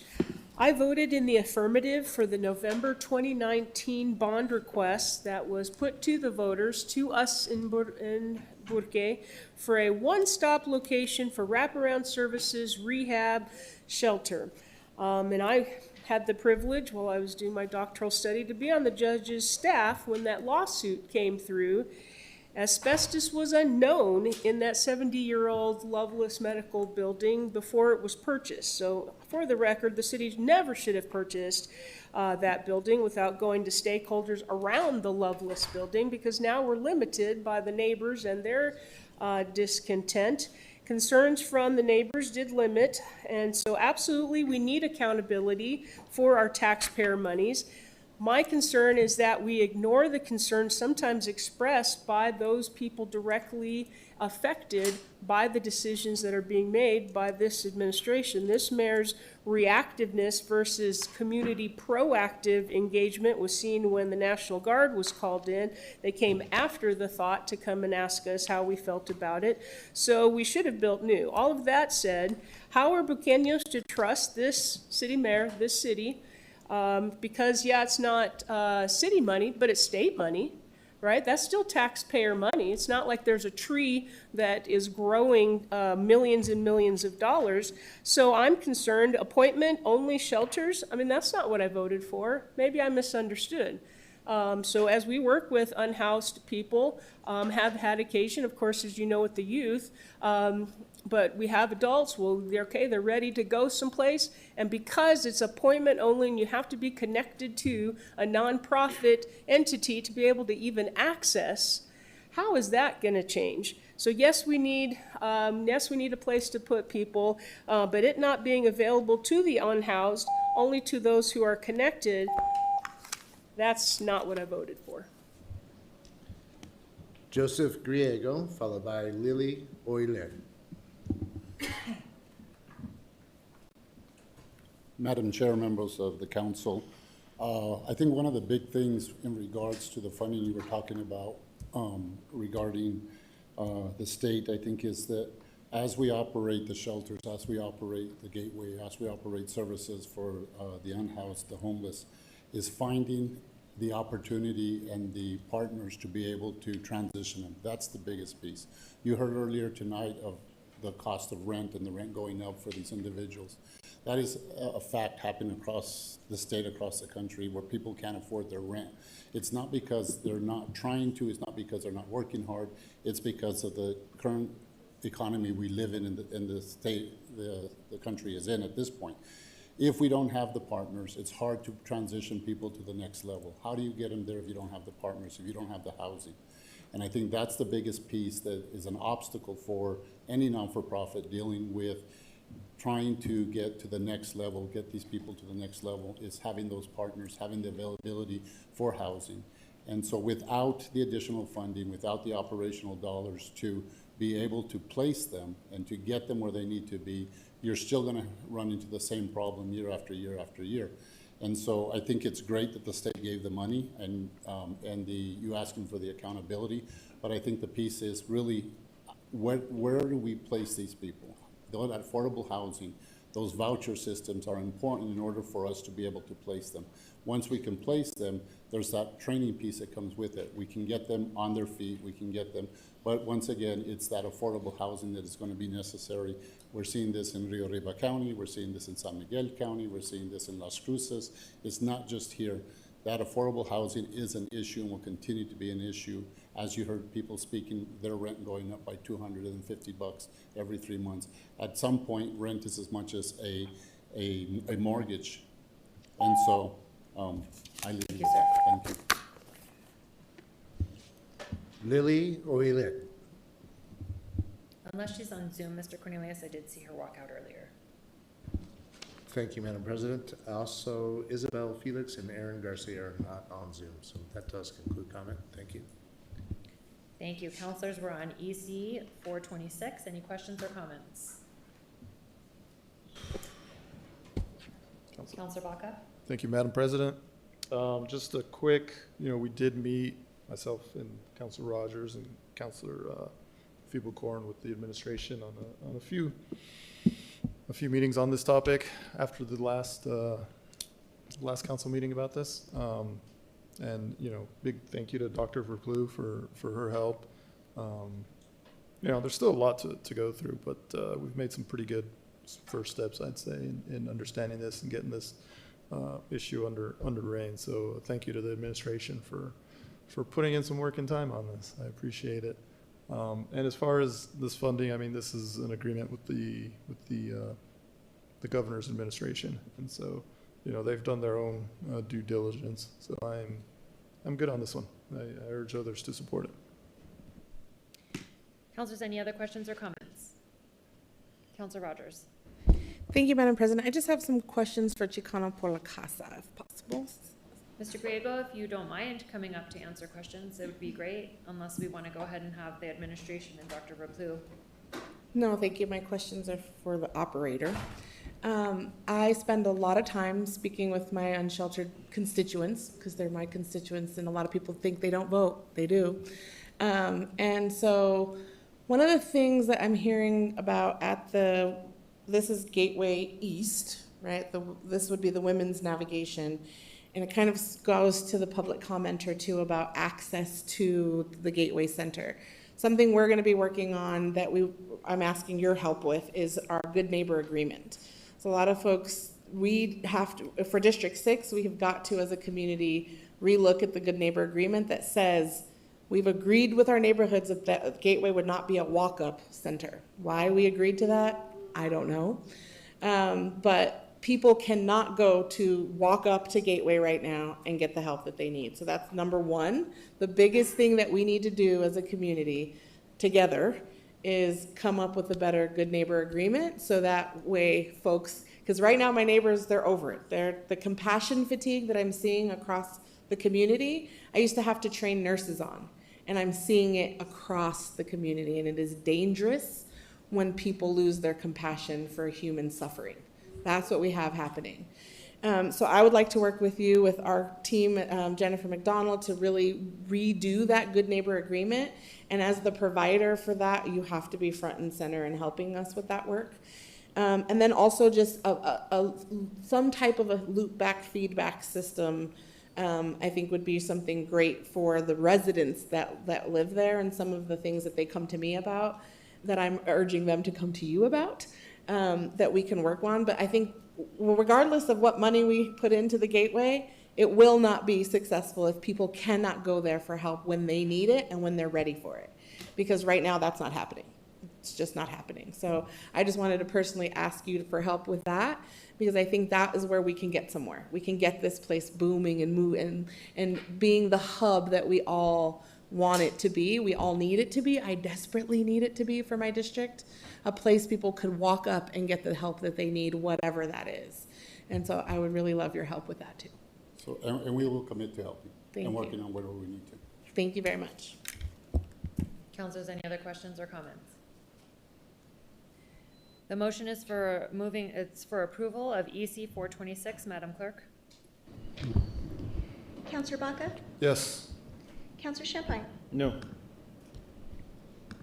Counselor Feeble-Corn? Yes. Counselor Grout? Yes. Counselor Lewis? Yes.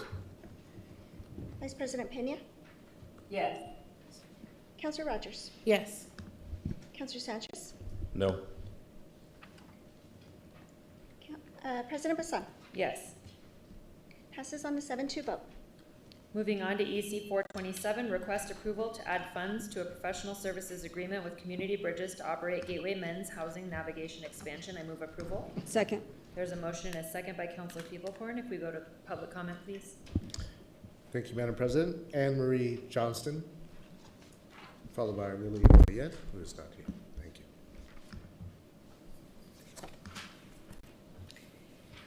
Good evening, Madam President, Chamber, members of the council. My name is Anne Marie Johnston, and I'm here representing Community Bridges Incorporated. Since our founding in 1982, we have grown into a national behavioral health agency dedicated to serving some of the community's most vulnerable populations, those facing mental health challenges, substance use disorders, and homelessness. What makes Community Bridges unique is our full continuum of care. This includes sobering centers, detox, crisis stabilization, inpatient residential treatment, housing, shelter, outreach, and long-term recovery supports. We meet people where they are and operate under a no wrong door philosophy, ensuring that anyone who walks through our doors receives the help and support that they need. We also bring extensive experience working alongside community leaders in municipalities to design and operate shelters that truly serve the needs of the vulnerable population. Our approach is always collaborative, rooted in partnership, and focused on building solutions that work for the entire community. Here in Albuquerque, we are proud to be operating the Gateway First Responders Receiving Center, providing immediate crisis support and a safe alternative to emergency rooms, jails, and parks. And soon we will also be operating the Housing Navigation and Treatment Center, an essential expansion that will allow us to move more people from crisis and instability towards healing, housing, and hope. This expansion is critical for our city. It represents more than just added services. It is a commitment to solutions, to reducing homelessness, to improving public safety, and to strengthening the health and well-being of our community. Thank you. Madam President, thank you. That concludes comment. Councilors, questions or comments?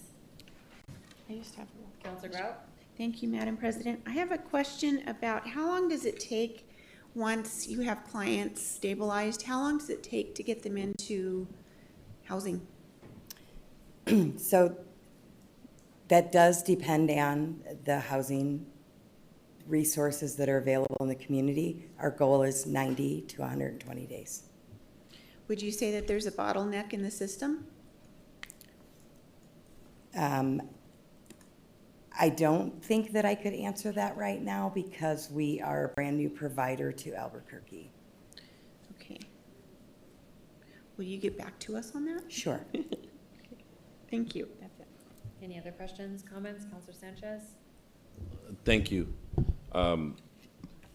Everybody knows it's obvious I'm running for mayor, but one of the things that comes out every single time and by the individuals who are doing the service providing is I'm hearing now that people are bragging about Mayor Keller buying me a Corvette, Mayor Keller buying me my next new house because of a nonprofit. So I'm just very, very curious as to what's going on and how this money is being spent.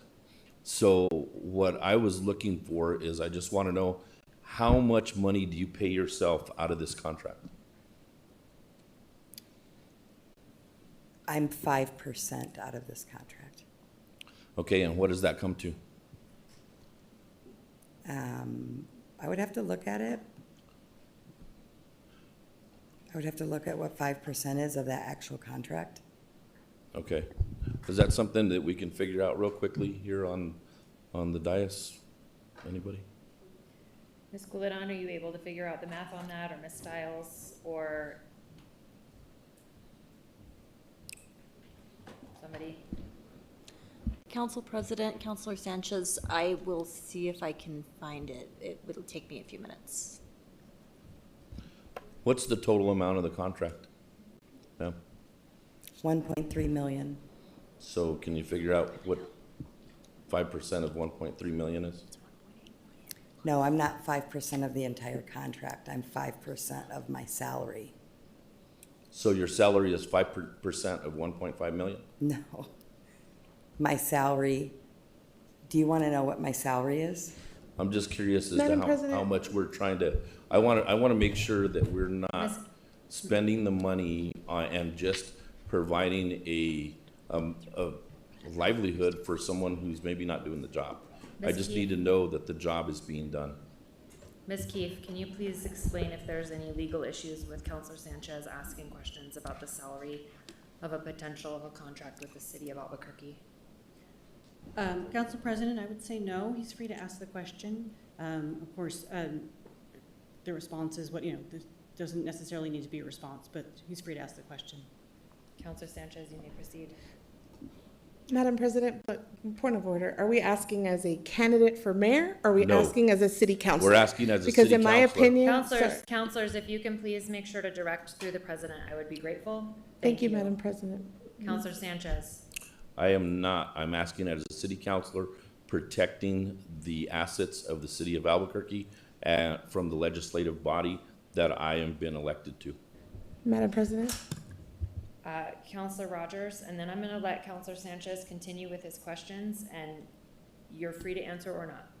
Thank you, Madam President. I would just say then don't make the preface to your statement about being a mayor candidate, because it's hard for me to understand the difference. Got when it. you start You got your it. statement by saying I'm a candidate got for it. mayor, and then you ask your question. You didn't ask your question saying I'm city councilor. You got Sanchez. it. I'm okay with that. Just to be Thank you. clear, for the public, for sure. Counselors, please. Counselor Sanchez. What my line of questioning is because we need to make sure that we are doing the right things every single time that we put money forth into these new contracts. I don't like hearing from other people that are bragging about how much they've made off the city, and then we're also talking about making sure that we're getting people off the streets when an administrator of a certain service is living in a beautiful house and driving an amazing car. I just don't think that I think that everybody should have a reasonable salary if you're going to be providing a reasonable service. And I don't think that somebody should be taking advantage of the city. That's my point. Thank you. Thank you, Counselor Sanchez. Counselor Rogers? Thank you, Madam President. I just have a couple questions for Councilor Sanchez. Why didn't you ask the man the same question from Chicanos por la Casa? I can ask him the same question right now. Counselors, if you can please direct your questions through the president, I will be grateful. Thank you. Thank you, Madam President. Thank you, Madam President. I would also like to point out that in our packet, if you would read it before you came to the meeting. Counselor Rogers. Sorry, ma'am, this is important to me that we. It's important to me that we have decorum, please. And I'm you may being- ask, but please talk to me through this I so am. that we can maintain decorum Happy without to. constant interruption. Happy to, ma'am. Thank But you. my point is for us in this body to have that line of questioning, but I can't point out that the answers to the question that this man is asking are in our packets. It has everything about the budget, how much percentage of everybody's salary, all of that is in our packet. And so I would just suggest that we read that before we ask these questions. Because that's not okay for us as a body. I can't sit here and watch that and let it slide on as long as I'm sitting here. Thank you, Madam President. Thank you, Counselor. Counselor Peebles-Corn? Thank you, Madam President. Just quick questions for Dr. Single, I believe, and thank you so much for being here and answering questions that I feel were inappropriate, but we do appreciate you being here. Dr. Single, I assume that all of these contracts went through a pretty vigorous process by which the winning bids were chosen. Can you talk through that process? Madam CAO. Madam President, Councilor Peebles-Corn, thank you for the question. I think that we work very carefully with our legal team to create our contracts. We work through every part of it, including the budgets, to ensure that we both negotiate these contracts based upon the services and the scopes that we have written, and then we work to ensure that those scopes are then budgeted for. I think it's important to note that in your packet, and there isn't a page number, I apologize, but appendix number 4 specifically outlines every single member of the personnel in this contract and the portion of that they would be paid from the contract. And it's important to note that it includes the percent of the FTE as well. So we understand exactly how much time an individual is spending on each contract. And it is in reflection of in this case with Community Bridges, for example, they will have 3 contracts that we then understand that there's efficiencies across those contracts. Thank you, Madam President. And just to follow up on that, Dr. Sengel, I assume that with all the information in our packet, I know the answer to this question, but I'm going to ask it to get it on the record. Did the mayor have any in-person responsibilities in choosing the contract winners? Madam President, Councilor Feeblecorn, Mayor Keller had no role in this contract's details or the selection of these organizations. Staff worked carefully to ensure that we had an appropriate provider that had the ability to perform on these skills, and they were qualified based upon the qualifications of the organization and the entity. Thank you, Madam President. Councilor Sanchez? Thank you, Madam President. Just a quick comment. Based on my comments, I know that not everybody sitting in the audience has access to this. I know that not everybody that is listening on TV is actually have access to this. So my questioning is appropriate. We need to know where our money is being sent. We're elected to the legislative body, and we need to know where the people's money is being spent. And I think that's an extremely, extremely appropriate way to find out what's going on and then ask the questions in public. We do that all the time to clarify certain things for the public. And it's very, very important that the public understands what's going on and where their money is being spent. Thank you. Madam CAO.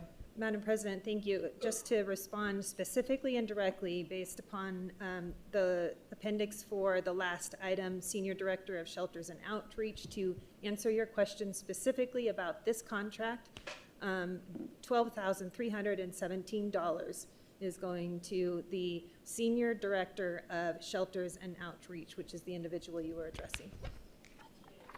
Thank you, Madam CEO. Councilors, the motion is for approval of EC 427. Madam Clerk? Counselor Baca, Yes. Counselor Champagne, No. Counselor Feeblecorn, Yes. Counselor Grout, Yes. Counselor Lewis, Yes. Vice President Pena, Yes. Counselor Rogers, Yes.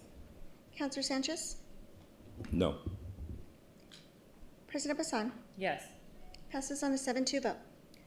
EC 428, request authorization to establish a professional service agreement with Youth Development Incorporated, otherwise known as YDI, to provide young adult sheltering, case management, and housing navigation services. I move approval. Second. There's a motion and a second from Councilor Feeblecorn. Let's go to public comment, please, Mr. Cornelius. Thank you, Madam President. Dr. Lisa Christopherson, followed by Diana Lopez.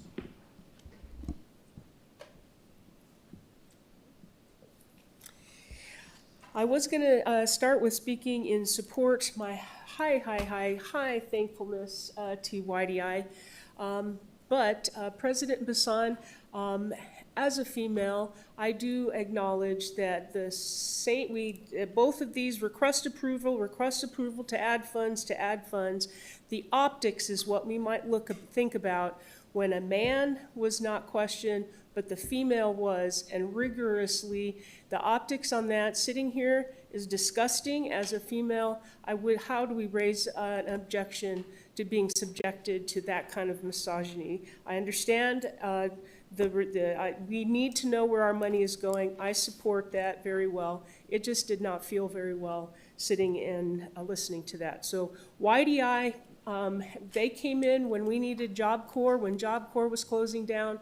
YDI took a lot of our youth, the 12 young people that were living in tunnels in District 3. YDI came in and helped with those young people when CYFD was not available. So thank you to YDI, support them. They need a lot more money because they're taking, until the youth shelter gets open, they are taking care of a lot of kids that have slipped through the cracks in CYFD. And what happens if people are not understanding, children will run away, and because there's a high turnover of case managers and social workers at CYFD, it is possible, as what happened to my young girl, by the time she came back onto the radar, her case managers had changed, and they weren't even looking for her because she was not on their caseload originally. So we do have young people out on our streets, and YDI provides a tremendous service, and I'm very thankful to them. Thank Thank you. Diana Lopez, followed by Robert I'm Chavez. sorry, Pardon. Counselor Sanchez. Sorry. Thank you. Just wanted to make a quick comment. I have the same question for Mr. Grego as well. So if Mr. Grego can answer that question back in reference to the same questions in reference to salary, it's the same question. Mr. Grego, I don't need you to come up here. It's the bottom line is I was trying to make sure that I'm doing what's right to protect the citizens of Albuquerque's money. It didn't matter who I asked. It's just a question. And if I offended you, I apologize. That wasn't what I was meaning to do at all. I wanted to just protect this money that belongs to the citizens of Albuquerque. Thank you. Mr. Cornelius. Thank you, Madam President. Diana Lopez, followed by Robert Chavez. Good evening, Council President Basan, Vice President Pena, and council members. Thank you for the opportunity to address this body this evening. I am here to urge and ask for support for EC 25428, which YDI did. I'm sorry, my name is Diana Lopez, and I'm with Youth Development Incorporated. I'm a vice president there. I actually wrote the proposal for the young adult shelter in response to the RFP that was issued by the city of Albuquerque. And quite frankly, was very pleased and honored and humbled when received notice that we had been selected. This is a project that is so critically needed, as Madam President, Councilor Grout, you know, all of you know. YDI has been operating for 54 years, and one of our first programs established was a shelter program for youth aged 12 to 17. That program continues to operate 49 years later with very positive results. In 1990, we established a transitional living program to serve older young people to prepare them for independence. That program has an 83% success rate of graduating young people into their own homes. Thank you.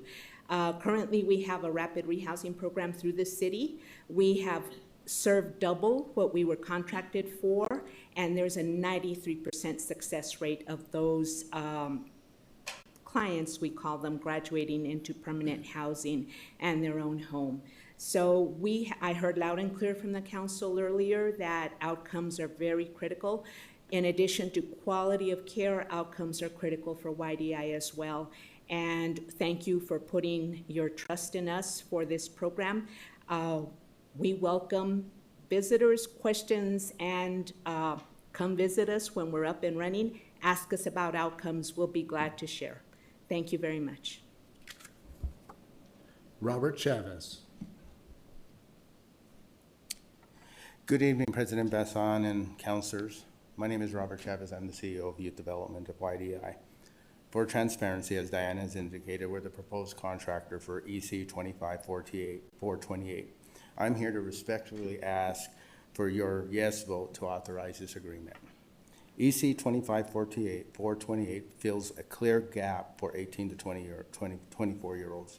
The city's own needs assessment calls out a shortage of emergency shelters and navigation, specifically for aged young adults 18 to 24. EC 25428 directly addresses the gap by funding age-appropriate shelter, case management, and housing navigation. EC 25428, when paired shelter with navigating, EC 25428 pairs shelter with navigation to housing. For us, this is just not about overnight beds. It's wraparound services focused on quick stabilization, individualized case plans, direct navigation to permanent housing and supports. That's exactly how you reduce returns to homelessness and improve safety and stability for our young people. As Diana had indicated, YDI is a proven local provider. We've been doing this work for nearly 55 years. We have the capacity for this work. YDI has decades of experience in operating youth shelters and extensive case management. As stated, Amistad Youth Crisis Shelter opened in 1976.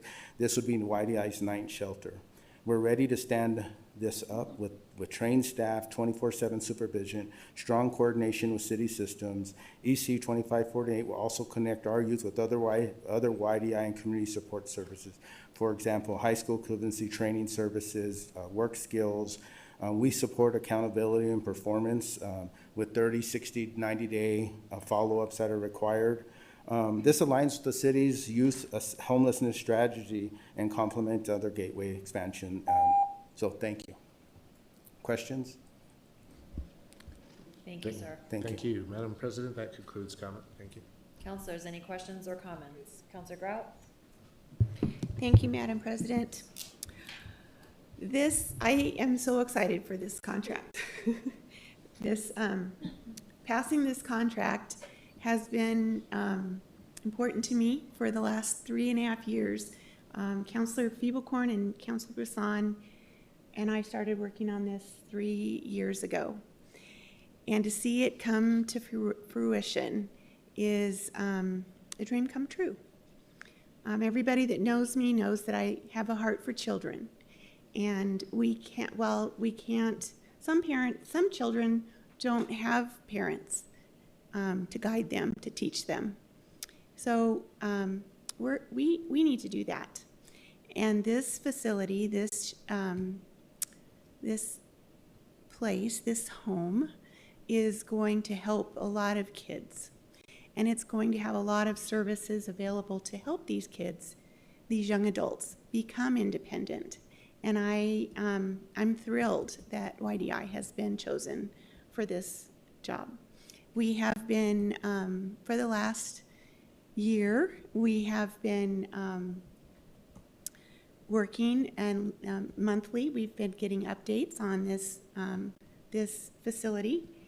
And I'm just beside myself with excitement for the kids and these young adults and the possibilities that they can become independent and taking care of themselves and feeling good about themselves.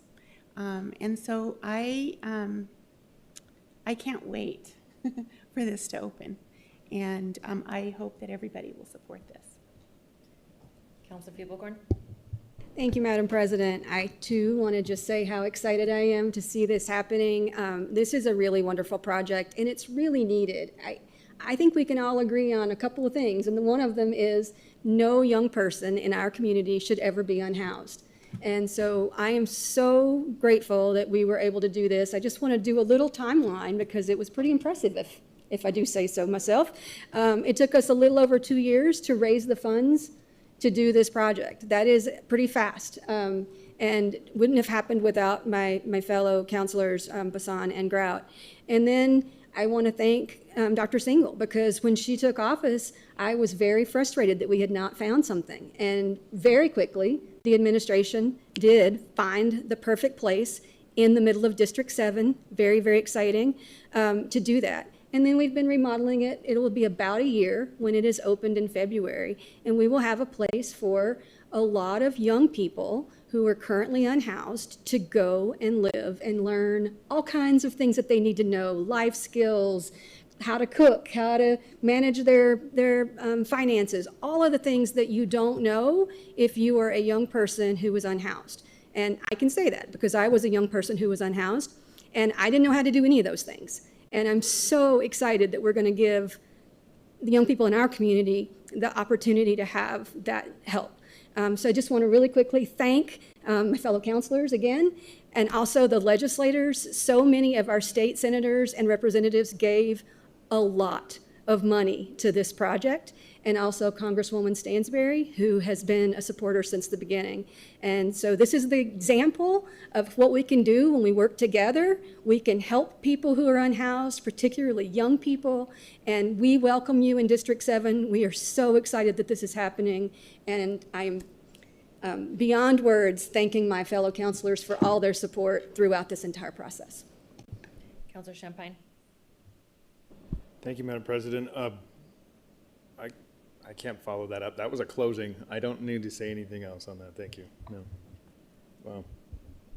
Councilors, I also am thankful for the collaboration, for the hard work that has been put into this. And it's not every day that in city government we get to check something off the list.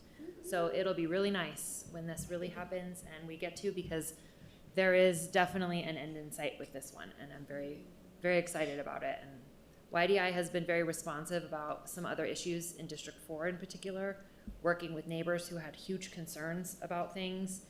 And it really started out as a very, very I would say actually getting to the point of an aggressive conversation between constituents and what YDI was doing. They came to the table head on, listening and willing to work and help and improve. And everyone left there feeling better. And since that meeting, haven't heard from them since. Not YDI, haven't heard from the constituents. So I'm gonna go with no news is good news on that. But YDI they're not scared of a difficult conversation and really trying to stand behind what their mission is and what their goals are to truly and genuinely, selflessly help people. So I don't know if Councilor Pena or anybody else, do you have anything further, councilors? Councilor Pena, did you have anything to add? I just, thank you, Madam President. I'll just add, yes, YDI worked there for many years. There's some incredible people doing some great work for a long, long time. And Diana, it's so nice to see you, and she's one of the pillars of that organization, and really her department has grown, and she's a great and tremendous leader there at YDI. So congratulations, you all. Councilors, the motion is for approval of EC 428. Madam Clerk? Counselor Baca? Yes. Counselor Champagne? Yes. Counselor Peeblebrin? Yes. Counselor Grout? Yes. Counselor Lewis? Yes. Vice President Pena? Yes. Counselor Rogers? Yes. Counselor Sanchez? Yes. President Bassan? Yes. Passes unanimously. EC 464, report of R 25-154 Broadband Working Group. I move a receipt be noted. Second. There's a motion and a second from Councilors Grout and Champagne. There is no public comment that I see. Councilors, any questions or comments? Seeing, Councilor Champagne? Thank you, Madam President.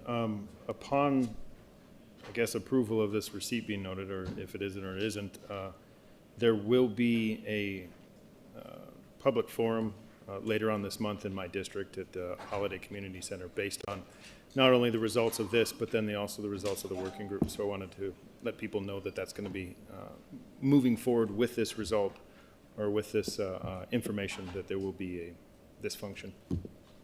Thank you. Any other questions or comments, councilors? The motion is for receipt be noted of EC 464. Madam Clerk? Counselor Baca? Yes. Counselor Champagne? Yes. Counselor Peeblebrin? Yes. Counselor Grout? Yes. Counselor Lewis? Yes. Vice President Pena? Yes. Counselor Rogers? Yes. Counselor Sanchez? Yes. President Bassan? Yes. Passes unanimously. We will take a break and come back at 5 minutes after 8 o'clock.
Thank you, everybody. Welcome back. We are on final actions, 091, Counselor Baca. Thank you, Madam President. 091, creating a new Section 9, Article 21, Chapter 14, ROA 1994, to establish the Preserving Albuquerque Through Critical Housing Program to provide structural housing repairs to income-qualified homeowners and preserve long-term housing stability. Move due class. Second. There's a motion and a second by Counselor Feeblecorn. Counselor Baca? Thank you. I'd move floor substitute. It is in your iPads if anybody would like to see. I worked on this with the administration and our own staff. There was just some technical issues that we need to do thanks to the passing of 095, our last council meeting. Second. There's a motion and a second by Counselor Feeblecorn. Counselors, any questions or comments on the floor substitute? Madam Clerk, if you want to take the roll call. Counselor Baca? Yes. Counselor Champagne? Yes. Counselor Feeblecorn? Yes. Counselor Grau? Yes. Counselor Lewis? Yes. Vice President Pena? Yes. Counselor Rogers? Yes. Counselor Sanchez? Yes. President Basan? Yes. Passes unanimously. Counselor Baca, we're back on your bill as substituted. Thank you, Madam President. I move deferral as substitute. Before you make a You do? deferral, I didn't know if you wanted to open it all, but I would like we had public comment, and then if there's any questions or comments before we defer. Oh, I don't have. Okay, so let's go ahead and go to public comment then. Thank you, Madam President. We have Lisa Huval on Zoom. Good evening, Madam President, members of the council. I understand the bill will be deferred for a vote, but I did just want to speak in support of 091. As many of you know, HomeWise is currently administering a owner-occupied home rehab program that's funded through City of Albuquerque ARPA dollars, thanks to Councilor Pena's support several years ago. The program is really successful. We'll be able to help 62 homeowners by the time the program is done, complete repairs to folks' homes that improve quality of life, health, and safety. We've gotten really positive feedback from community members who have been part of the program about the difference that it has made in their lives. But the need for this kind of assistance is really deep. We've really just scratched the surface with being able to serve 62 homeowners. So we're very much in support of kind of creating this structure for an owner-occupied home rehab program. And our hope is that the city will be able to find funding to attach to this program going forward so that we can serve more people. So thank you for the opportunity to speak this evening. Madam President, thank you. That concludes comments. Thank you, Counselor Grout. Thank you. Thank you, Madam Chair, Madam President. I have a few questions, Counselor. Where will the funding for these loans come from? As of right now, thank you, Madam President. As of right now, there's no funding attached to this bill. I felt myself and the administration that step one is codifying the existing program. And then if we so choose next year during the budget cycle, we can put some funding towards this. But creating the program would be step one. Thank you, Madam President. Counselor, what department will administer the loan program? So the bill as currently written it's written as we could administrate it or a third-party entity could manage this. So currently, as Ms. Hovel stated, HomeWise is running it through ARPA funds that Councilor Pena actually helped appropriate way back. I have two more questions, Counselor. Will participants be required to be up to date on their taxes and mortgage payments? I don't know that Madam President, I don't know that we added anything into it on that.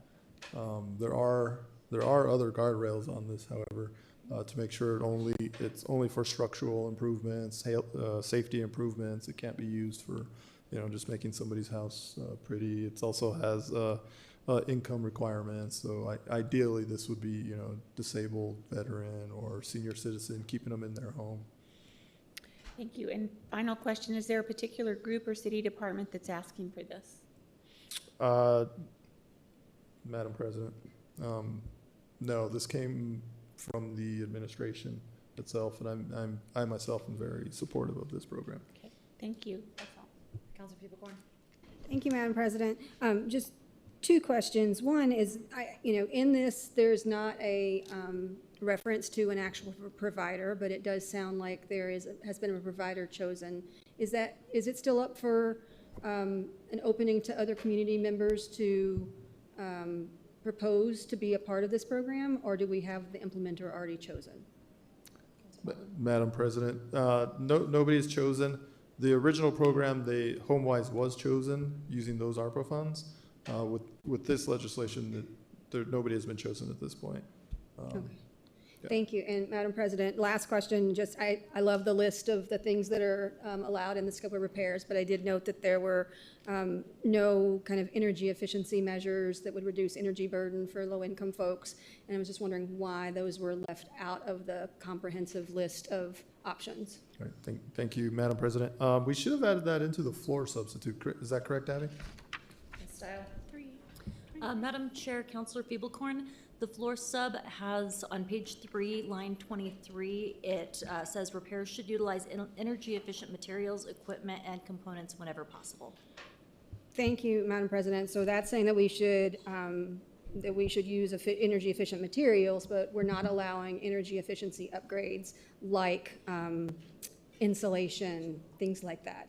And so my question was around actual energy efficiency measures being added to the scope rather than prioritizing. And I love that we are, prioritizing energy efficiency materials, but actually adding to the scope things that would reduce energy burden is something that I would like to see, unless there's some reason that the scope is the way it is. Madam President, yeah, I am open to a friendly amendment in that regards. That was the intent of the amendment we did put in. So if we wanted to adjust that, I'm fine next when we hear it. Great. Thank you, Madam President. Thank you, Councilor. Councilor Rogers. Thank you, Madam President. I just wanted to ask for some follow-ups from HomeWise. I had asked for updated data from HomeWise for the last $3 million that went out. I see that Councilor Baca received a nice email from HomeWise. I checked my box. I don't have anything from HomeWise asking the question about where did the money go from the last time. I think we did see during a council meeting the demographic breakdown and the fact that they did not help a lot of folks in the 80% to AMI. So I am not okay with this money continuing to go to a provider that we know did not do what they were supposed to do with the funding. So how is this going to go out to RFP so that we can get another provider can bid on this contract? Councilor Rogers, who are you directing your question to? The administration. Thank you. Thank you, Madam President. CEO. Madam President and Councilor Rogers, if we receive funding that is, let's take a step back. If there is funding appropriated, whether that is through our regular budget or if we seek grants and other funding that would be made available, we would be in a position to competitively put out for a response from proposers for meeting the requirements that are within the ordinance. I think the nice thing, the value that putting this in ordinance adds is that it is a codified program with those requirements listed here, and that would be related to the scope that would be put out for anyone to compete for that contract. Additionally, I think Councilor Baca was clear that we could administer the program or we could use a contractor, but I think the scope would be written for those services based upon what's written in this ordinance. Thank you, Madam CEO and Madam President. So can we expressly say that in here, that this money will be given out in an RFQ or an RFP? Because I don't have I want it to say that it should not just be chosen by the administration, that it needs to go through, at which time I will be happy to recruit other providers. Because this is not, I have to stress this again for the public and for my colleagues. We already know that this provider did not help a lot of folks, and Councilor Baca was nice enough to share the presentation that you sent to him, but not the rest of the council. that shows you didn't help a lot of people in the 80% AMI. So we already know this provider didn't do the job, and we want to continue to give them funding. So I don't think that's a question, Madam President, other than I cannot support this without knowing that we're going to open it up for other providers who can do a good job, like other people. Counselor Rogers, I might suggest, it's my understanding that we're going to have a deferral on this because of the substitution, that in the time frame until September 15th, if you would like to work on an amendment, then I think that that's something that you can definitely consider and talk to staff on. Thank you, Madam Counselor President.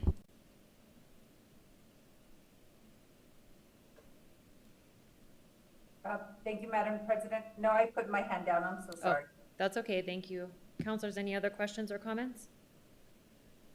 Counselor Baca.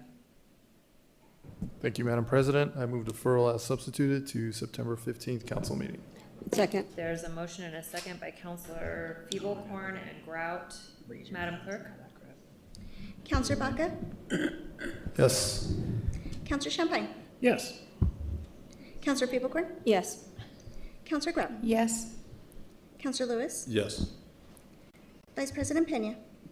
Yay. Counselor Rogers? Yes. Counselor Sanchez? Yes. President Bassan? Yes. Passes unanimously.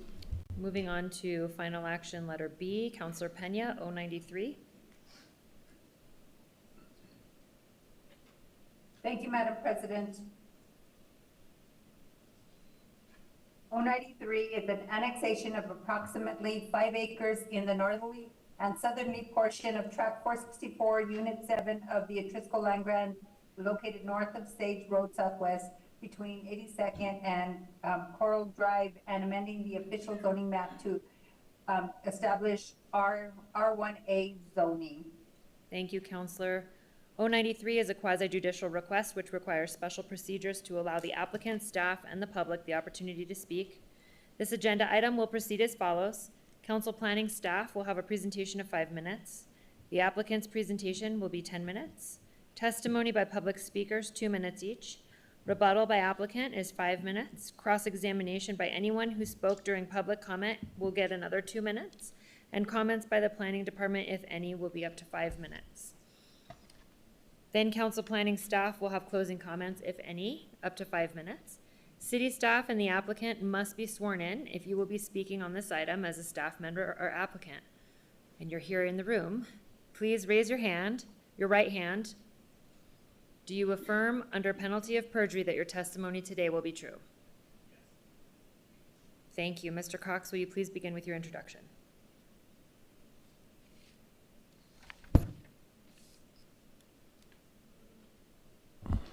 President Bassan and councilors, I will just run through a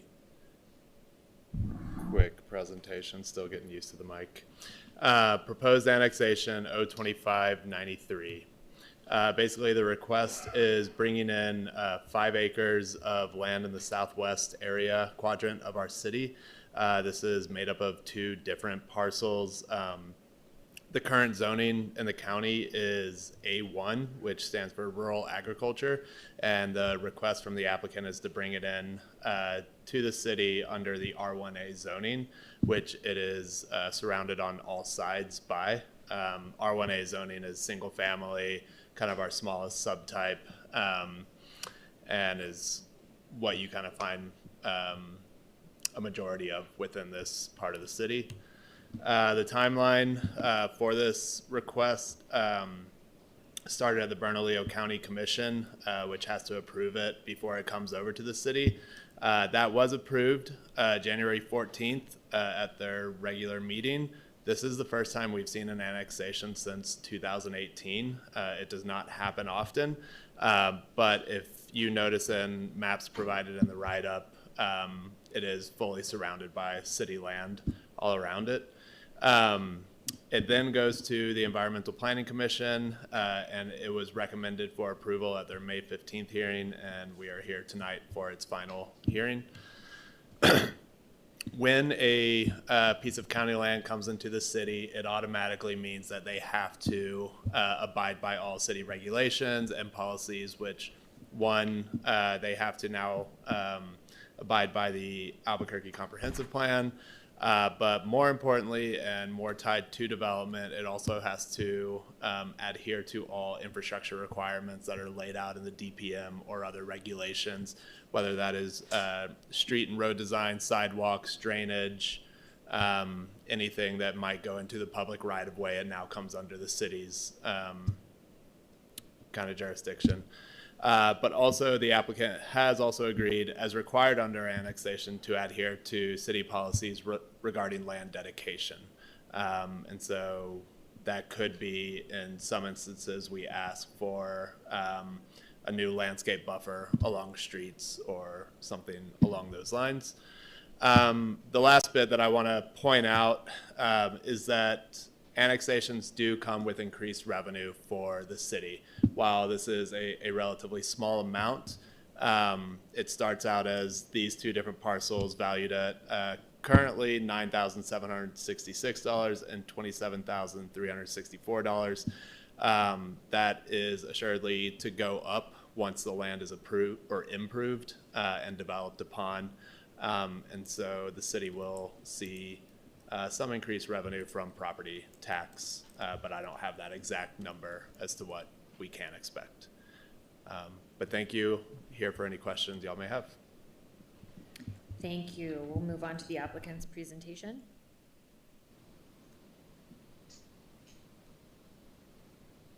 Do we have an applicant here to present?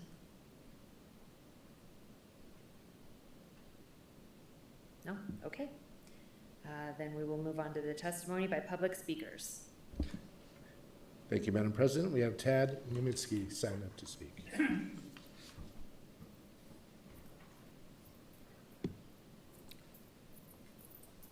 Mr. Nemensky, because this is labeled as testimony, I'm going to ask you to please raise your right hand. Do you affirm under penalty of perjury that your testimony today will be true? Yes, I do. Thank you. You may proceed. Okay. Well, let me start from the top. Also, first, give example. Land use and etc. in planning and development. Yes, good to have a friends where they belong. It is big payday, remain to be seen. For Clarissa Pena, she'd been involved with committee, etc., and also buying and selling to the city other properties. So, versus now, Debbie O'Malley. Now, give me example. Tejeres Arroyo. They were already building because owners didn't know what to do. City borrowed 680 acres or 760 acres. Now, what about Rio Puerto? Isn't that another council project? So anyway, we can go on and on. Like I said, that remains to be seen. Bring me also Nancy Pelosi and Hillary Clinton. They are gone just because they were doing it, and here city council acting pretty much the same way. Thank you. That concludes comment from the public. Thank you. Thank you. Since there is no applicant present, we will skip rebuttal and then therefore also skipping cross-examination. Comments by the planning department, if any? Good evening. Good evening, Council President, councilors. I don't have much to add. Matt gave a good high-level overview. What I will say is that the EPC recommended this for approval unanimously, finding that it met the criteria in the IDO for approval of an annexation and the zone map amendment. those findings are incorporated into the ordinance that's in front of you tonight. Thank you. Moving right along then, going back to the closing comments from council planning staff. Mr. Cox? Council President, no closing comments. All right, councilors, any questions or comments? Councilor Baca? Thank you, Madam President. This is prime land here. Why are we zoning it R1 only? Is it possible to upzone? I imagine 60 townhomes would be a higher taxable than, 10 single-family homes. Mr. Cox? Council President, Councilor Baca, I may look to the planning department to explain how we determine future land use. I imagine it is also to avoid spot zoning, as that is a criteria we have to consider when looking at this. Thanks, Mike. Council President Bassan, Councilor Baca, with these applications that come in to the planning department, part of it is the request that by the property owner themselves as well. So they made a request for R1 zoning, I believe, based on the surrounding properties all being zoned the same way. And so we analyze requests and the EPC makes their recommendations based on what gets submitted to them. And so that's how it kind of moved through the process that way.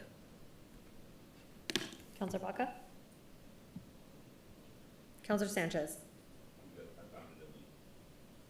Okay, any other questions or comments?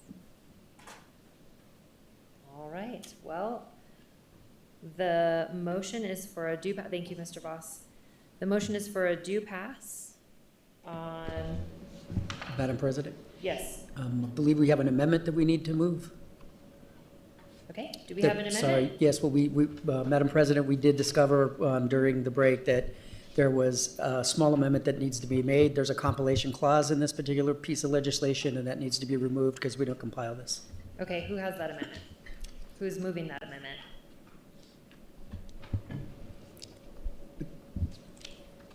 Councilor Pena? Okay, thank you, Councilor Pena, go ahead.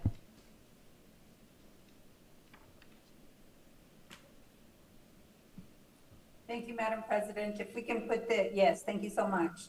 So this is for amendment number 1 on page 17, line 11 through 14, remove section 6 in its entirety and renumber the subsequent section. And then there's the deletion. So explanation of this amendment is annexations do not get codified into the revised ordinances of Albuquerque, New Mexico.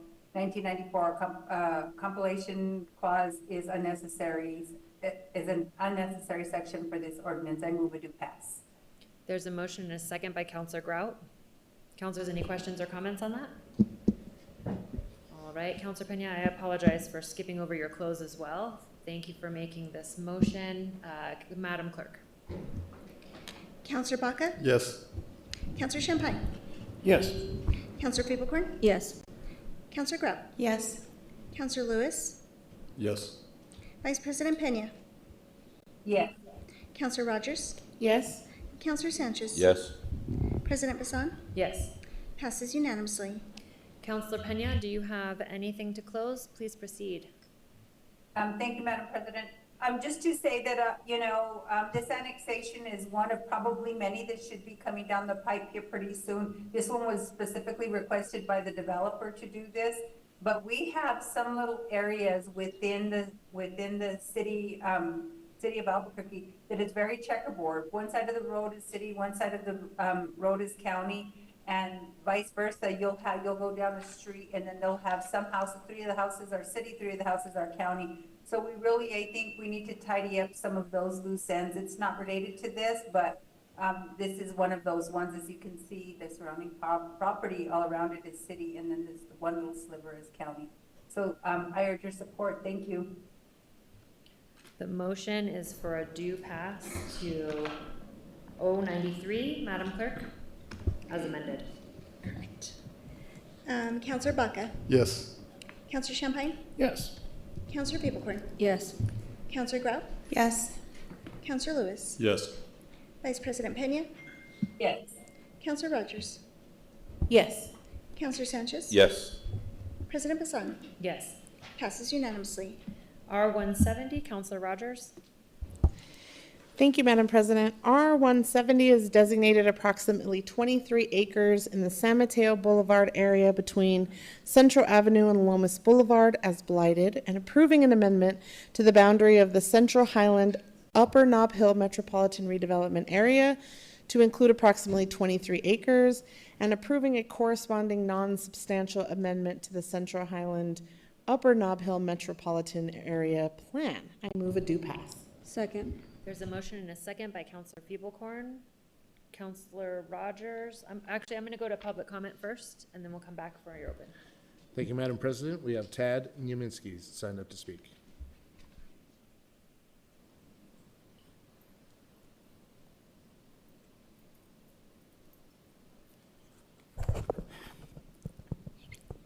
Thank you.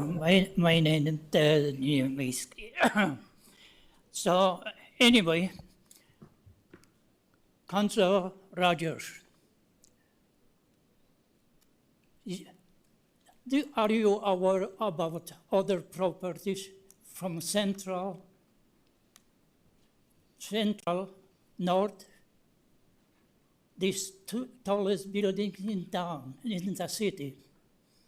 Are you doing anything against these people, owner?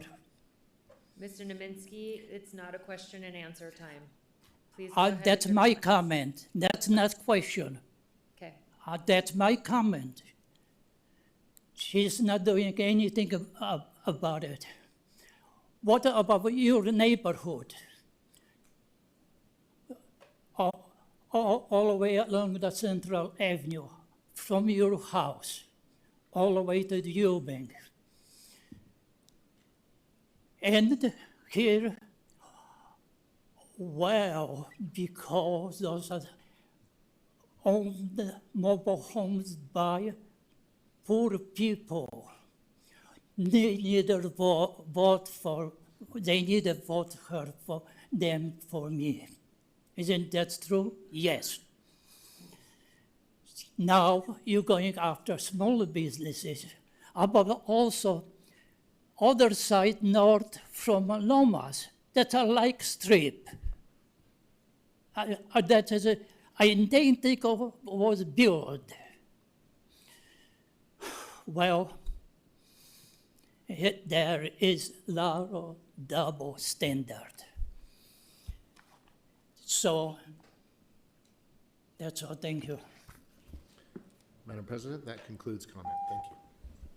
Counselor Rogers, if you want to open. Thank you, Madam President. I'm excited about this because this will not go against our local businesses there, it would actually help our local businesses there who don't necessarily get the benefits of MRA benefits like tax abatements to do some much needed improvements on their facilities, their buildings, their businesses. And really what this is doing is it's just expanding our current Central Highland Upper Nob Hill Metropolitan Redevelopment Area. The public commenter mentioned our San Mateo Towers. They're already included in the MRA and are getting these benefits so that we can get it online. Really excited that they got getting their permits to begin that work on the San Mateo Towers. So this is just doing the exact same thing for the business owners along the stretch of San Mateo up to Louisiana. I'm really excited about what we can do there, and I urge your support. Thank you. Before we go to a close, counselors, any questions or comments? Counselor Grout? Thank you, Madam President. Were the businesses, the property owners along this area, were they contacted? Absolutely. Oh, thank you, Madam President. Sorry. Yes, we did. We had some neighborhood meetings, not just with business owners, but neighborhood associations. This had to go to the ADC, at which time some of them were in support of this. So it absolutely did do a lot of, I always love community engagement. So in addition to the normal process, we did some extra. So, thank you, Madam President. What did the business owners were there any business owners that were not in support of it? Thank you, Madam President. We had a couple that were concerned about the title of blighted and what that might mean for that designation. And so we were able to explain to them it's just, that is the reality of this stretch of San Mateo. And in order to be able to give them some resources to help with facelifts to the commercial businesses, different things like that, they understood that this was a necessary step in order to get to the benefits that they could take advantage of. So we did hear a little bit about that from a couple of the business owners, but we did have one in particular that came to speak, Sickler Farms, that have been in the neighborhood for 30 years, that are really looking forward to these tax benefits specifically through our MRA to actually expand their location and make it a farm-to-table restaurant that'll operate all year round instead of just chili season when they're roasting chili on the corner there on Lomas and San Mateo. So we did have some businesses that were absolutely excited about what this can do for their businesses. Okay, thank you. This is where I am every day. And so I'm just very curious because there's a lot of businesses that I actually use in that area, and I'm just curious if they were included in that discussion. Thank you. Councilors, any other questions or comments? Councilor Rogers to close. Thank you, Madam President. I urge your support, and I thank you for that question about the business owners because they are really important and really at their request are really doing this. So I'm really excited to be working with them and to make sure that they can get the resources that they need to improve where they've been for 30, I mean, these business owners have been there for a long time and doing it themselves. So it'll be really great to get them some benefits. Thank you. The motion is for a due pass of R170. Madam Clerk? Counselor Baca? Yes. Counselor Champagne? Yes. Counselor Fieberkorn? Yes. Counselor Grout? Yes. Counselor Lewis? Yes. Vice President Pena? Yes. Counselor Rogers? Yes. Counselor Sanchez? Yes. President Bassan? Yes. Passes unanimously. Moving on to R175. Counselor Fieberkorn? Thank you, Madam President. R175 is adopting an amendment to the Albuquerque-Bernalillo County Comprehensive Plan to change the designation of segments of the Rio Grande Boulevard Northwest, Indian School Road Northwest, and Manal Boulevard from multimodal corridor to major transit corridor. And move to pass. Second. There's a motion and a second from Counselor Champagne. Counselor Fieberkorn to open. Thank you, Madam President. So there's been a lot of misunderstanding about this, so I'll just start with, all this bill does is update our comprehensive plan to realize the fact that we are now going to be going to more frequent bus routes on this stretch of road. And so there's been a lot of thought about, you can do the buses without this and all kinds of things. And I just want to say, all we're doing is saying that the new transit route is happening. It is passed. It is going to happen. And we are just updating our comprehensive plan to show that reality. So that really is all that's in here. And I'm happy to hear from public comment. Counselor, just to confirm, are there any amendments before I go to public comment? Yes, would you like for me to move the amendments? Yes. Okay. I think if you're okay with that, I think we Yes. should move some amendments and then go to public comment per their request. Thank you, Madam President. And I'm sorry, I forgot that that's how we were doing it now, but I do appreciate that. All right, I'm going to move floor amendment number 1, which is on page 10. Insert the following new section 4 after line 30 and renumber subsequent sections. And as you'll see on the screen, it is just a correction of the names. We had Manal Boulevard, and it's actually legally called the Manal Extension. There's striping on Manal Boulevard Northwest, Manal Extension Northwest, and Indian School Road Northwest between Los Tomases and Drive. So this is a technical correction that the neighbors pointed out. We had some kind of dated language here, so just moving that on floor amendment number 1. There's a motion and a second by Counselor Rogers. Counselors, any discussion about the amendment? Madam Clerk? Counselor Baca? Yes. Counselor Champagne? Yes. Counselor Fieberkorn? Yes. Counselor Grout? Yes. Counselor Lewis? Yes. Vice President Pena? Yes. Counselor Rogers? Yes. Counselor Sanchez? Yes. President Bassan? Yes. Passes unanimously. We're back on R175 as amended. Any other amendments, counselors? Let's go ahead and go to public comment, please. Thank you, Madam President. Our first speaker is Loretta Naranjo Lopez, followed by Mark Bailon.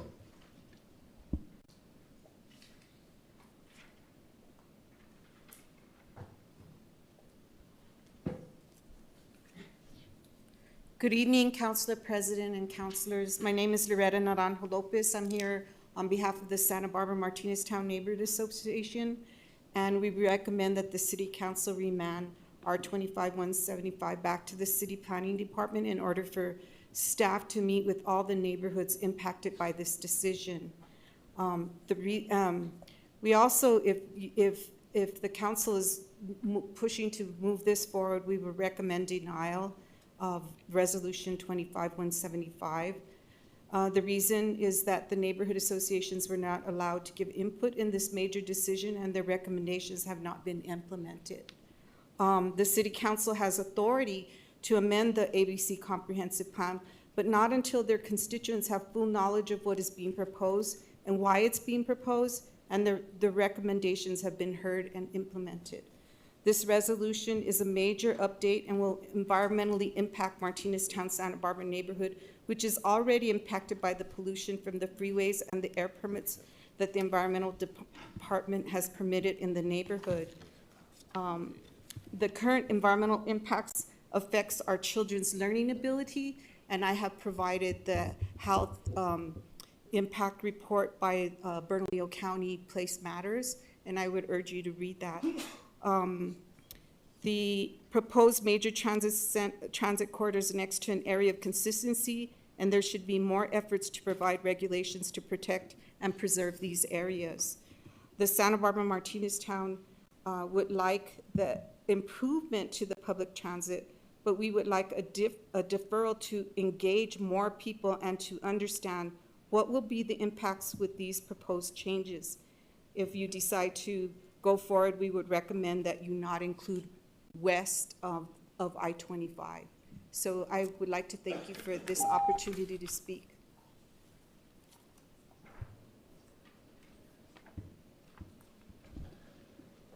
Mark Bailone, followed by Ian Gates.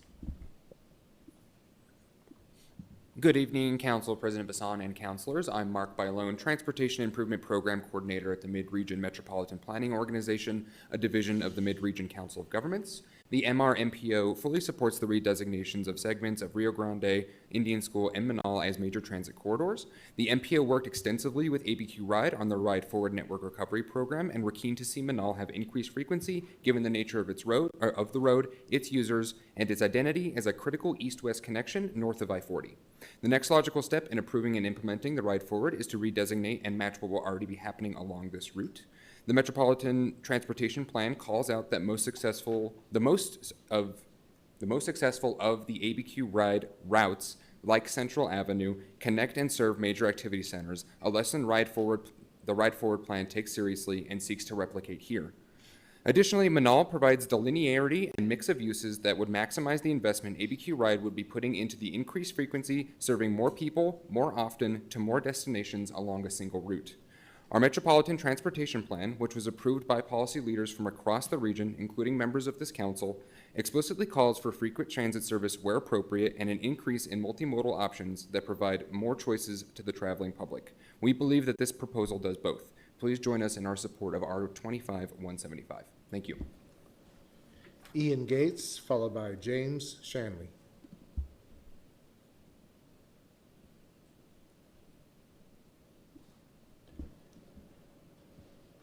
James Shanley, followed by Brandon Cottle on Zoom.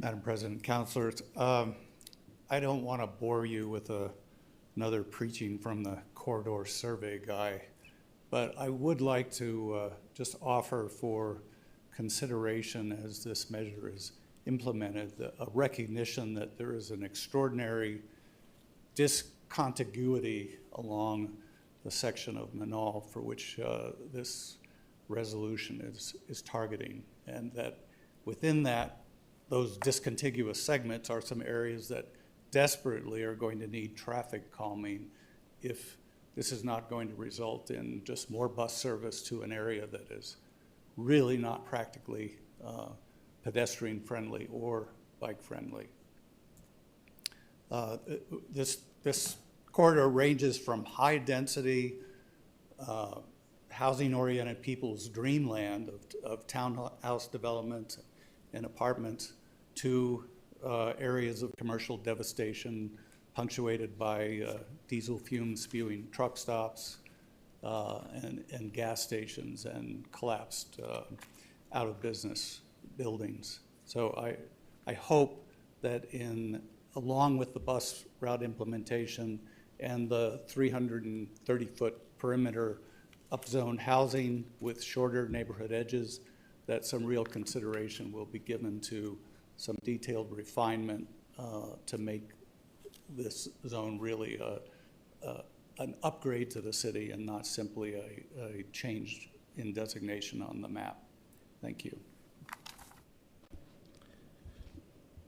Brandon Cottle, followed by Jordan McConnell. Hello, City Council again. This is Brandon Cottle. I would like to again urge you to consider passing this. Albuquerque is positioned at a unique point in time in which we can really take care of our own residents, our neighbors, and this is but one incremental step in a positive direction. All of you are very well versed in the pros and cons of this, and I would urge you to pass this. Thank you very much. Jordan McConnell, followed by Luis Sutherland. Good evening, Council President Bassan and councilors.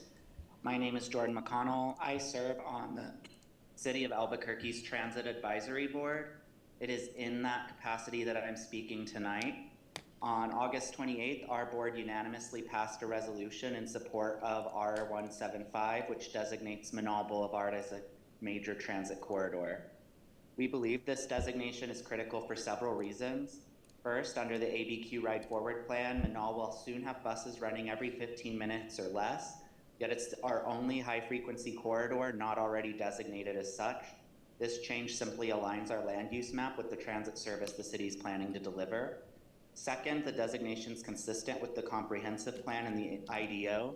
It ensures future development along Menaul will support transit, walkability, and safe multimodal access instead of reinforcing car-only patterns.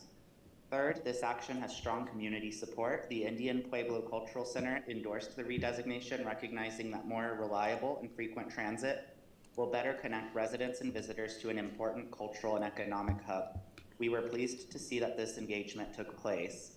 Finally, by designating Menaul as a major transit corridor, the Council affirms the People First vision of Policy 5.1.10 of the Comprehensive Plan, which prioritizes pedestrians, cyclists, and transit users while also improving system efficiency and ridership. On behalf of our Transit Advisory Board, I urge you to adopt R25175 and bring Menaul Boulevard into alignment with Albuquerque's transit future. Thank you. Luis Sutherland, followed by Peggy Norton. Hello, can you hear me okay? Yes, we can hear you. Madam President and council members, my name is Luis Sutherland. I thank you for the opportunity to speak. I'm here to express my support for Resolution 175, changing the designation of segments of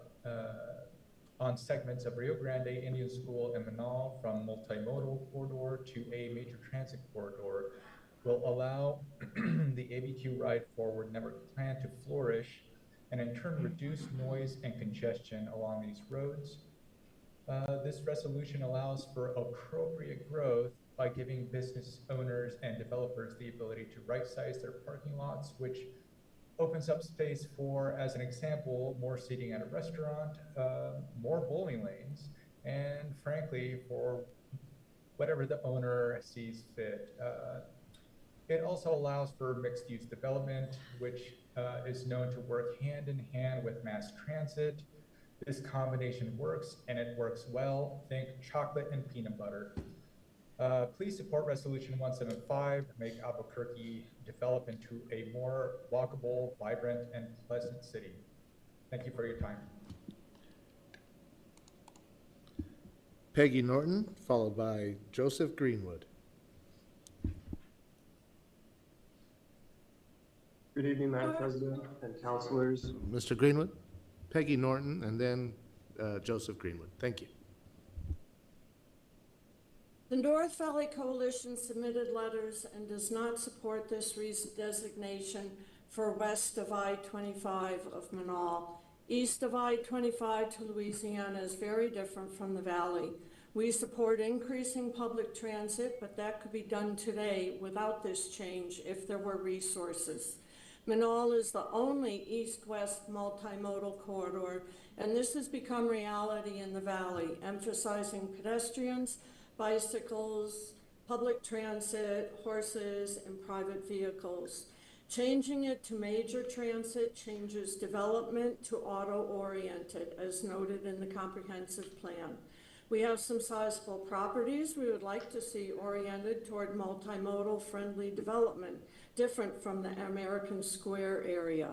Multimodal is rooted in complete streets whose design is nicely presented in the DPM, but often not followed.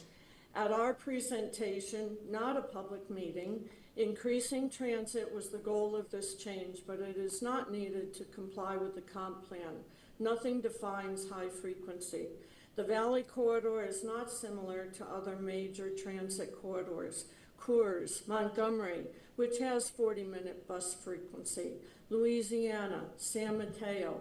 Wyoming is multimodal, but it has no bike lanes where I looked at it around I-40. We are soon to start our community planning area assessment, and this change could wait until that process is done. Bus increase is probably 3 to 5 years out from what transportation stated.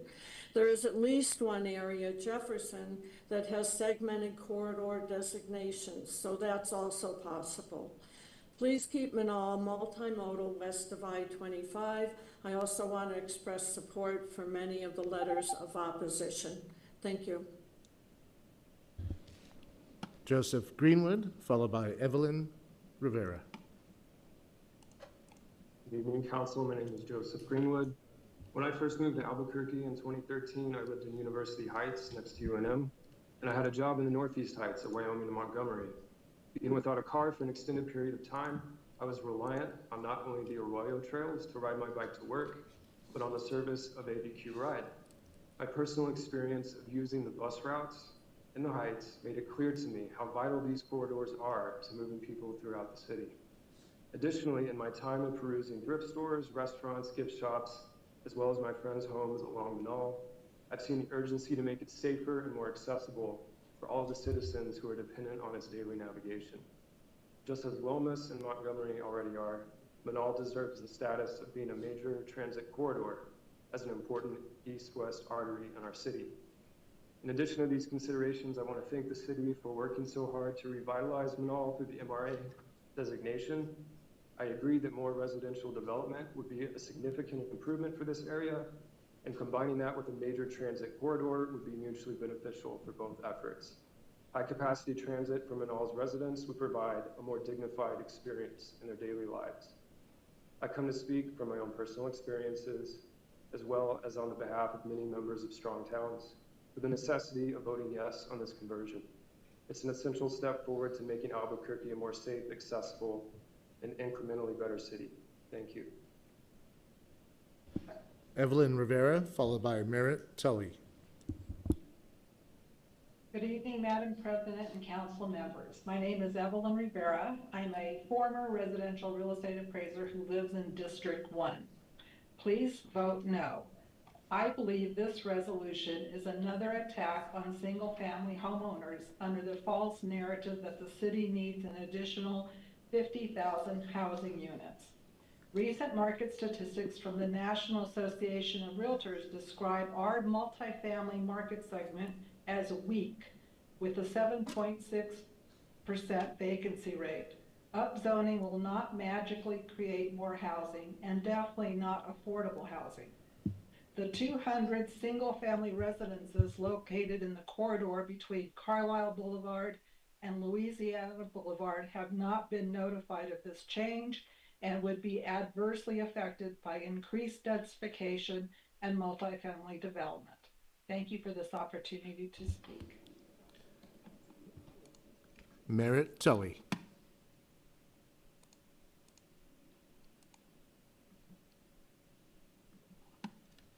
Council President Bassan, councilors, good evening. I'm Merritt Tully. I'm here speaking for Near North Valley Neighborhood Association. I'm the association's current president. We want to thank the sponsor, Council Feeblecorn, for meeting with us and working to amend R-175 to address a major concern, that is losing the decades of work put in by the community, New Mexico's pueblos, and the city to create a much safer and welcoming area for pedestrians, bicyclists, and vehicles in the 12th Manal area.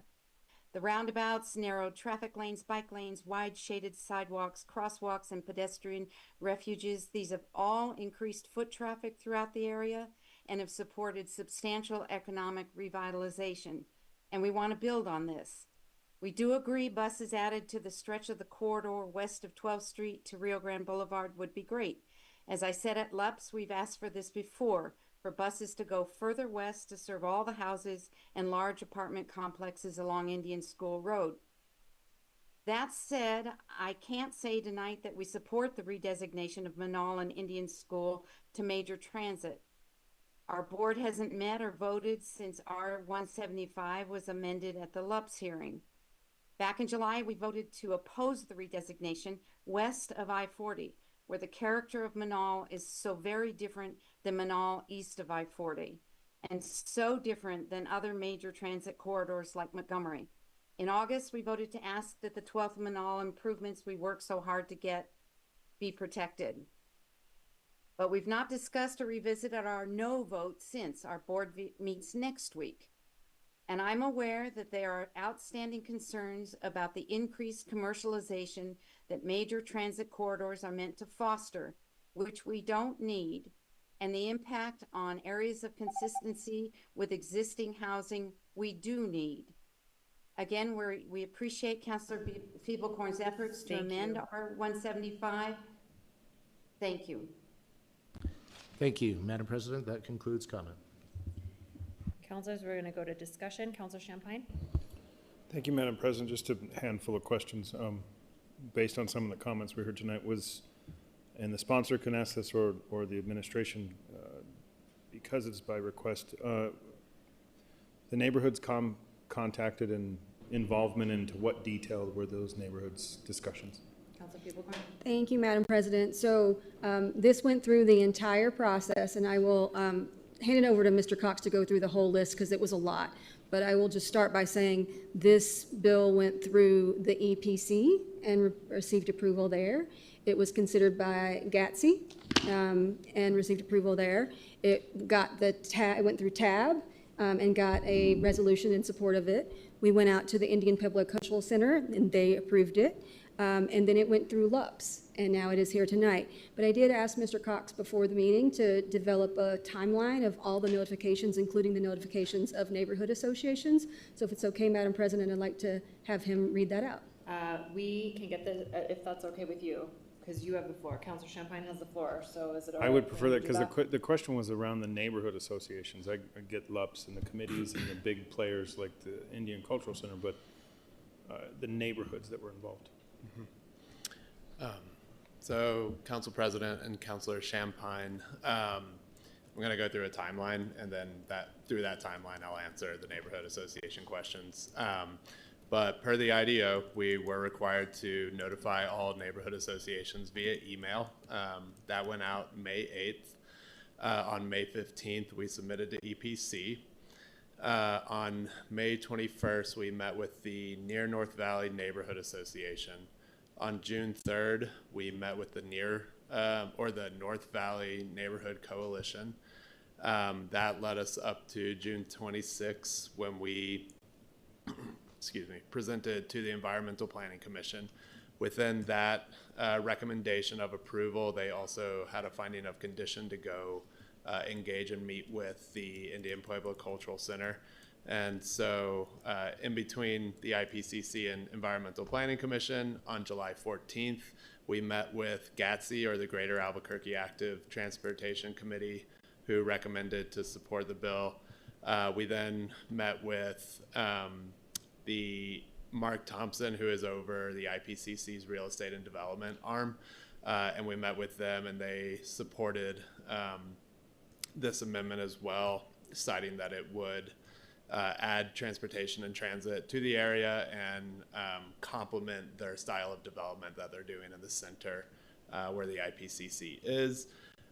We then brought it to the LUPS committee on August 13th, and it was sent without recommendation to council. But then within that time, we met with the Transit Advisory Board on August 14th and also August 28th, where you heard a resolution was passed. And so within all that,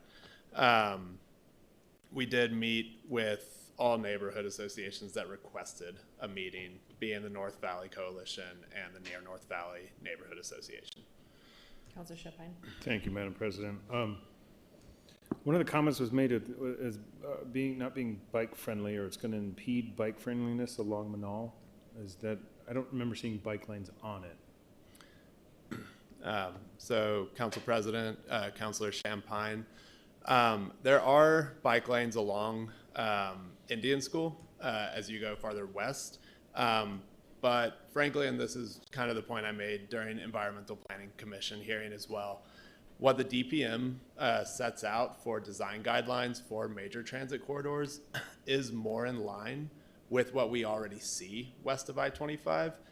And east of I-25, you have speed limits up to 45 miles per hour, like varies between the Louisiana and I-25 from like 40, 45, 35 in different locations. But the ultimate goal is to prioritize transit and then get people to those bus stops in a safe and efficient way. And so that's where you see language around improved pedestrianization infrastructure, as well as bike lanes. And how we usually get those is through road diets with already existing right-of-way. So I guess the character towards a slower roadway can be seen west of I-25, and that's what would be hoped to be brought east of I-25 as well. Okay, thank you.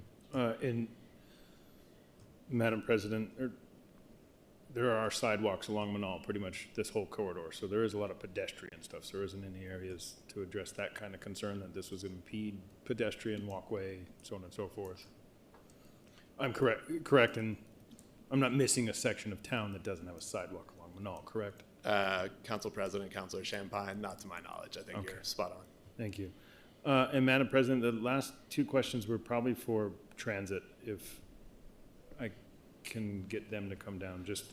And I think I asked this before, Director, but the frequency that we're running at along Manal, and I just want some verification on this if I could, but Madam President, the frequency we're running on Manal currently is 35 to 40 minutes, or it was commented that we're going to be down to 12 minutes or 7 minutes or better.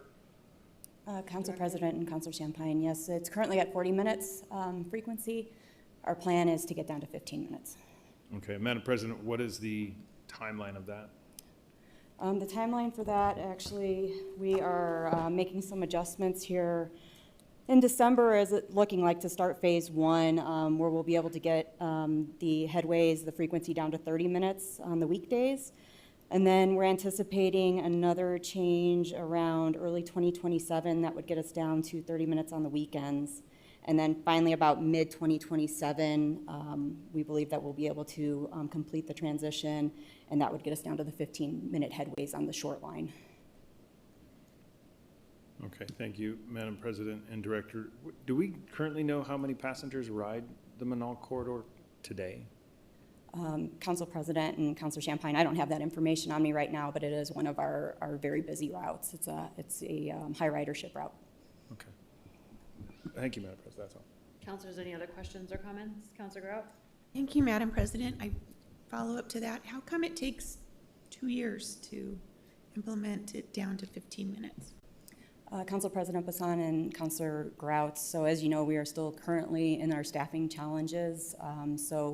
If we can start kicking up the hiring, which we have been here, as I mentioned at LUPS, we're down to about the mid-80s in our vacancies, which is huge for us. We are coming down from about a high of 115 vacancies at one point. So we're able to start the implementation of the first phase. This is just being, kind of continuing our trend right now, but as we can continue to keep ticking up on the drivers. And this also includes mechanics too, which we are starting to see a little bit more of a turnaround on that, but it is a little slower in bringing those back. So it's based on the number of drivers and the number of mechanics that we think we need to bring along in order to make these changes. And that's how we have pieced it out and put the phases together. Thank you. One follow-up question, ma'am. How do you anticipate getting these additional drivers? Like, what's the plan to do that? Council President and Councilor Grout, the plan is to continue to recruit, and honestly, a lot of it has been focused here lately too on retention.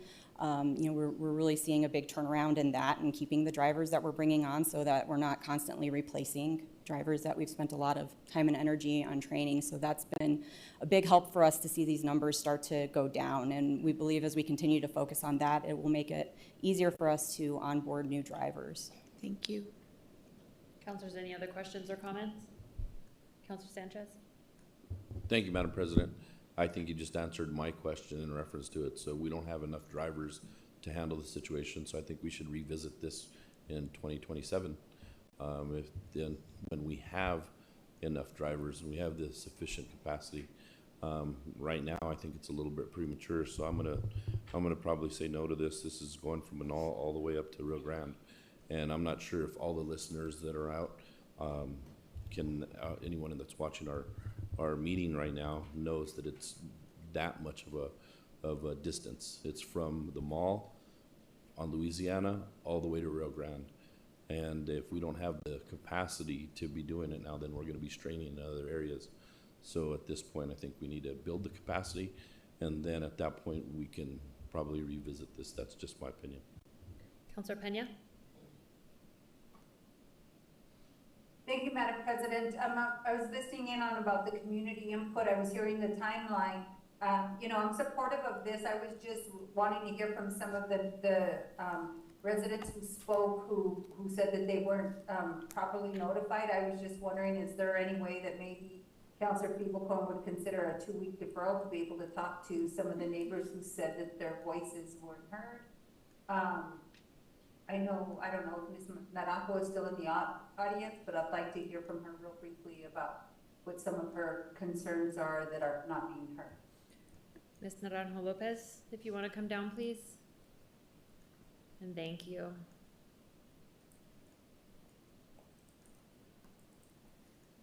I just Councilor would Pena? like to state,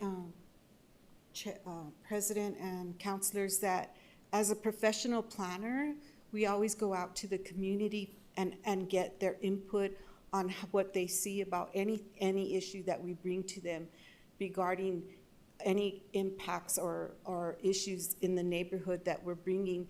And this didn't happen in our neighborhoods. And the meeting they had with the North Valley Coalition was just with the leadership of the coalition. It wasn't with the rest of the neighborhoods. We weren't informed of anything about this until it went to LUPS. That was the first time we heard anything. So we're saying, take it back, give us time. Apparently they have 3 years, or I heard 3 years. Now they're saying 2 years, but I think the Peggy Norton stated it was 3 years that they weren't even going to consider having the 50-minute buses. So why not give us enough time so that we can give our input on what we're seeing about this impact could happen in our neighborhoods. We want to preserve our neighborhood character. We want to keep the single family, and we want to make sure they're protected. And Thank you, so Ms. how is Naranjo this going Lopez. to impact us is the question. Councilor Pena, did you have a direct question for Ms. Naranjo Lopez? Thank you. I was just wanting to hear if she was, maybe, and I don't know if this is even on the table, but if, we did a deferral that she could meet with Councilor Feeblecorn to relay some of her concerns, maybe those things can be added. I just know that what we've done, there's this real big push to, Madam President, to have housing and, transit, and I think we're all supportive of that. I think we know this is a big issue in the city and it's something that we need to address. It's just that some of the older historic neighborhoods seem to, with this, the required notification to some of the neighborhood associations has kind of lacked a little, if you will.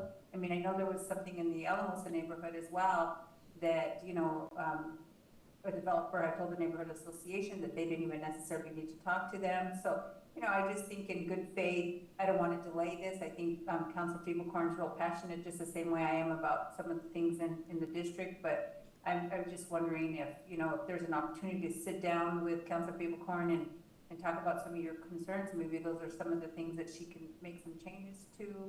If, you know, I don't know what the will of the council is, but that would just be one of my suggestions.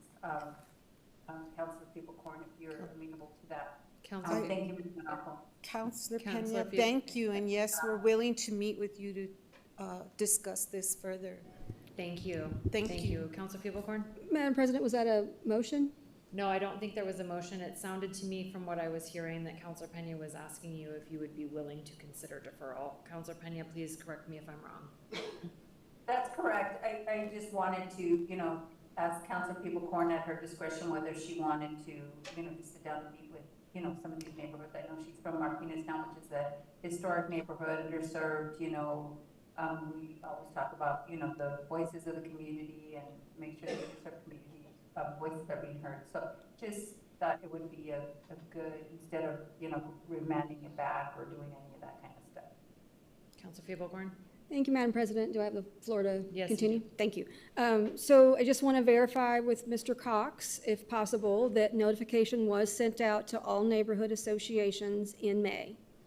Can you verify that?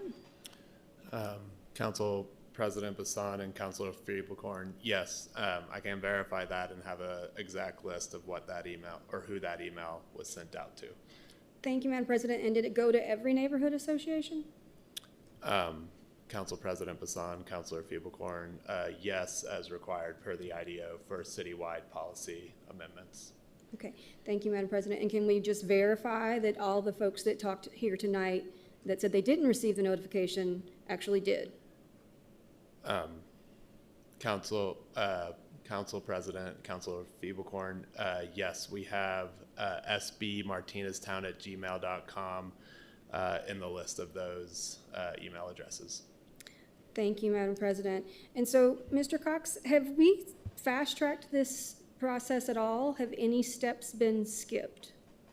Council President, Councilor Feeblecorn, no. Okay, so Madam President, I really do get annoyed when we fast-track things and we hear things without the proper process, but this is not one of those cases. This was notified in May. It was sent to the EPC. It was heard by GATSI. It was heard by TAB. It was, there were meetings with neighborhood associations. There were meetings with the Indian Pueblo Cultural Center. I've personally had meetings with neighborhood associations that reached out and wanted that. It went through LUPS, and now it's here. So I really don't see a failure in this process of notification. And so I'm certainly open if somebody else is wanting to make those proposals to change the timeline, but I believe that this bill has gone through all the necessary timeline, and it's time to pass it. So if I can continue with some other questions. So one of the things we heard tonight, Mr. Cox, is that this changes the design of the road between multimodal and major transit. So can you just tell me what the speed limit requirements for multimodal are? Council President, Councilor Feeblecorn, for multimodal, within comprehensive plan centers, it is 30 to 35 miles per hour, and outside of comprehensive plan centers, it is 35 to 40 miles per hour. And what is it for major transit? Inside centers, it is 30 to 35 miles per hour, and outside centers, it is 35 to 40 miles per hour. So no change? No change. And then what about landscaping buffer zones? What was it in multimodal? Council President, Councilor Feeblecorn, it is 6 to 8 feet across the board. And what is it in major transit? 6 to 8 feet across the board. So no change. No change. What about sidewalk widths in multimodal? Inside centers, it is 10 to 12 feet for sidewalk width, and outside centers, it is 6 to 10 feet for sidewalk width. And assuming to go forward. And what is it in major transit? Inside center, it is 10 to 12 feet for sidewalk width, and outside center, it is 6 to 10 feet for sidewalk width. So no change. No change. And what was multimodal's bike lane width? Council President, Councilor Feeblecorn, inside center, it is 5 to 6.5 feet, and outside center, it is 6 to 7 feet. In major transit? 5 to 6.5 feet and 6 to 7 feet, no change. So no change. What about bike buffer in multimodal?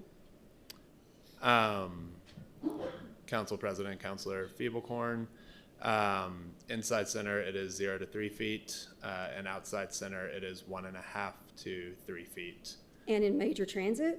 It is 0 to 3 feet inside center and 1.5 to 3 feet outside of a center. So no change. No change. All right. Well, travel lane width, what was it in multimodal? Council President, Councilor Feeblecorn, the only difference between roadway design between multimodal corridor and a major transit corridor is that the drive aisle widths are 10 to 11 feet in multimodal and 10 to 12 feet in major transit, and that is based on buses needing a wider lane. Thank you, Madam President. And has, I believe that you told us in our write-up that ABQ Ride has indicated that they do not plan to use that extra foot. Council President, Councilor Feeblecorn, in recent roadway designs all around town, we have been told by ABQ Ride that 11 feet is adequate for bus travel. Okay, so it really will result in no change to the structure of the roads.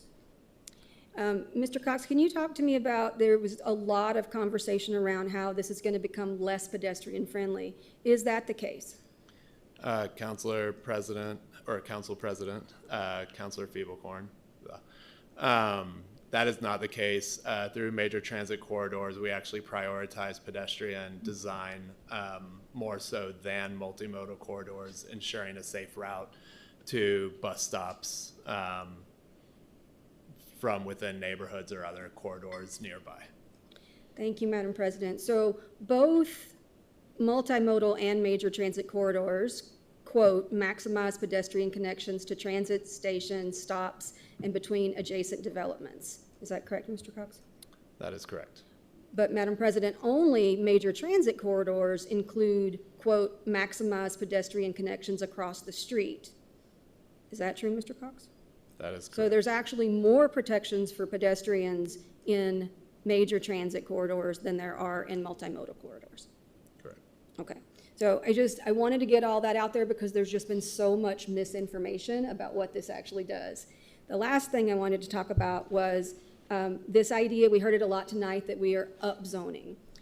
Does this proposal that we're looking at today change the zoning of any parcel within the city of Albuquerque? Council President, Councilor Feeblecorn, no, it does not. Okay. And so does this proposal we're looking at today change any commercial zoning to single family or vice versa? Does it change any zone that is single family now to anything else? No, it does not. Okay, thank you. Okay, thank you, Madam Chair.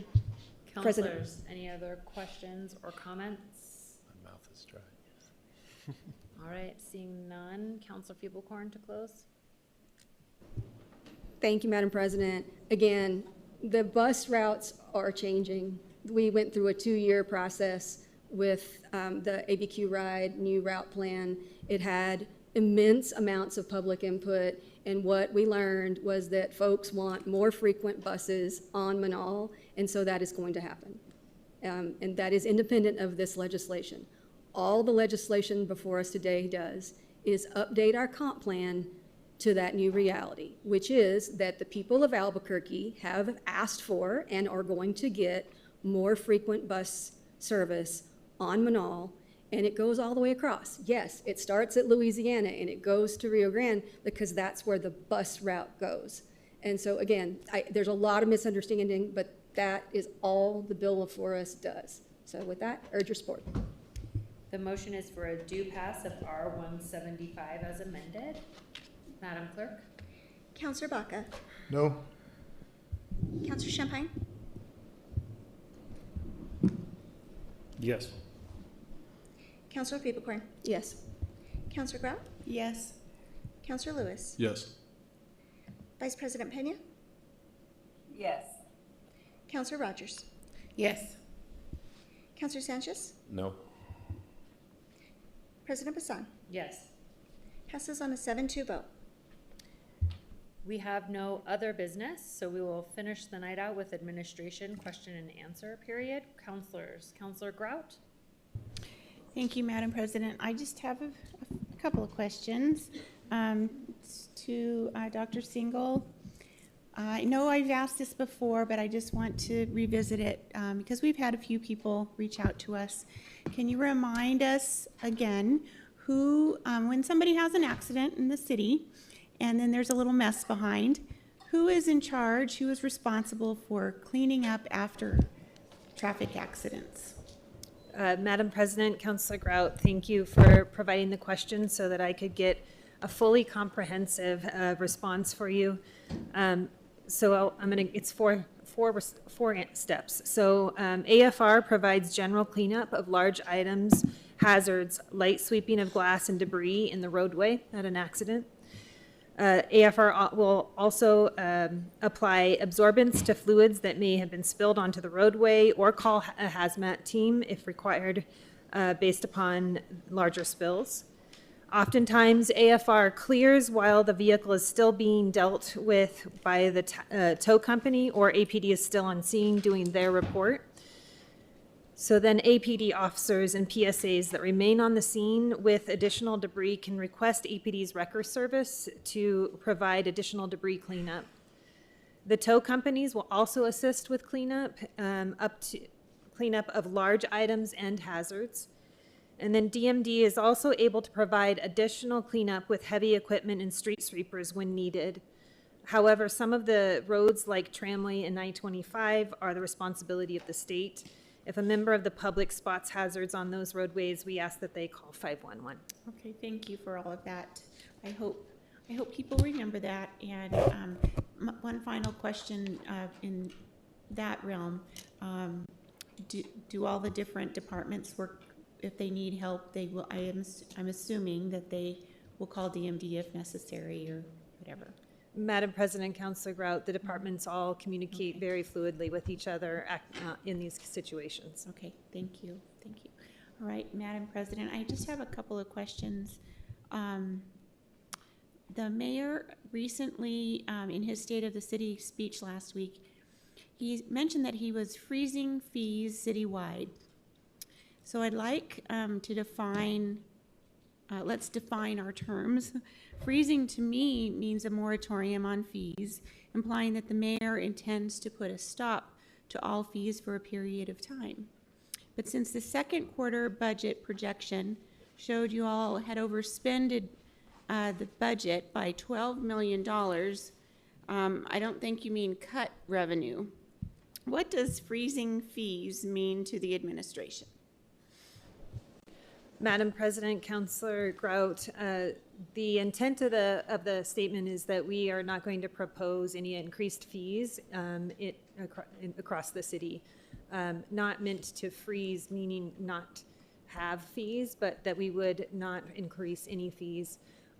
It also includes that in the programs we have where we provide opportunities for the public to use facilities or services for free. So we have, for instance,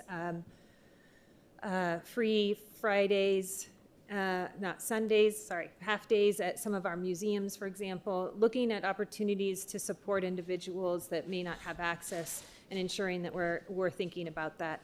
So we know we have in my time, we've talked about how we work to make sure that pool passes and availability for kids to go to pools, for example, free of charge based upon the voucher system, that type of program. So the intent of freezing means that we would not be increasing any fees or proposing any fee increases. Okay.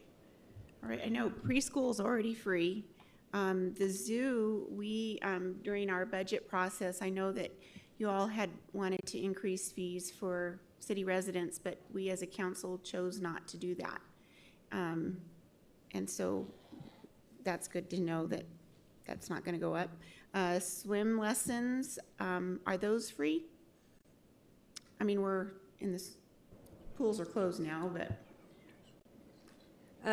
Madam President, Councilor Grout, I don't have that specific answer. I can get that answer for you related to swim lessons and what are, if there is swim lessons and what fee base there is. What about restaurant permits?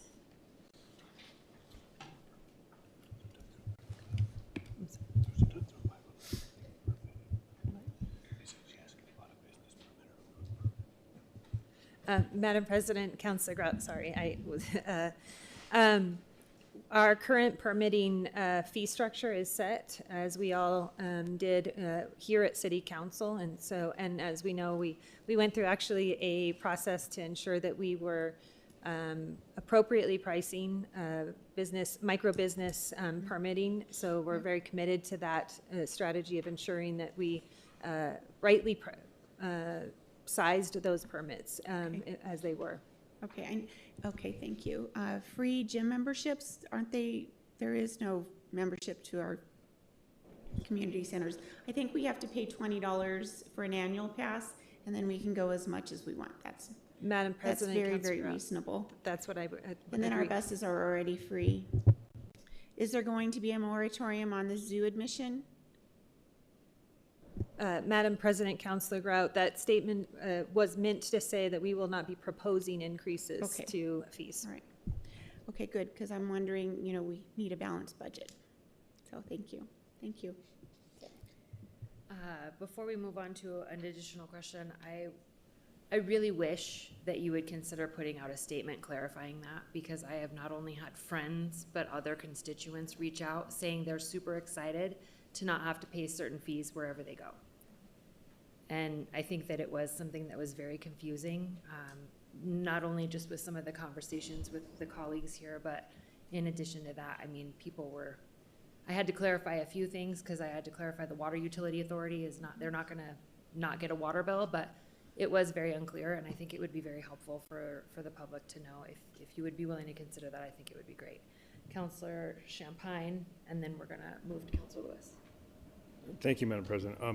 Kind of following up after Councilor Grout, what is the process if you do want to increase a fee?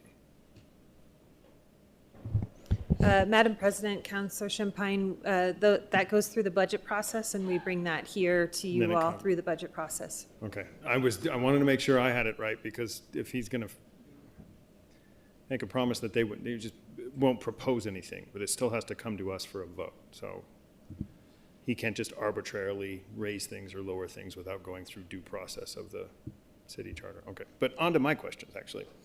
As a follow-up email to last meeting, I asked about the Citation Enforcement Division moving across the street, and I was responded with that it has not moved. The purpose for the eventual move is to ensure better visibility and customer service, which prompted a new series of questions. When is eventually, when it comes to, and Madam President, when is eventually?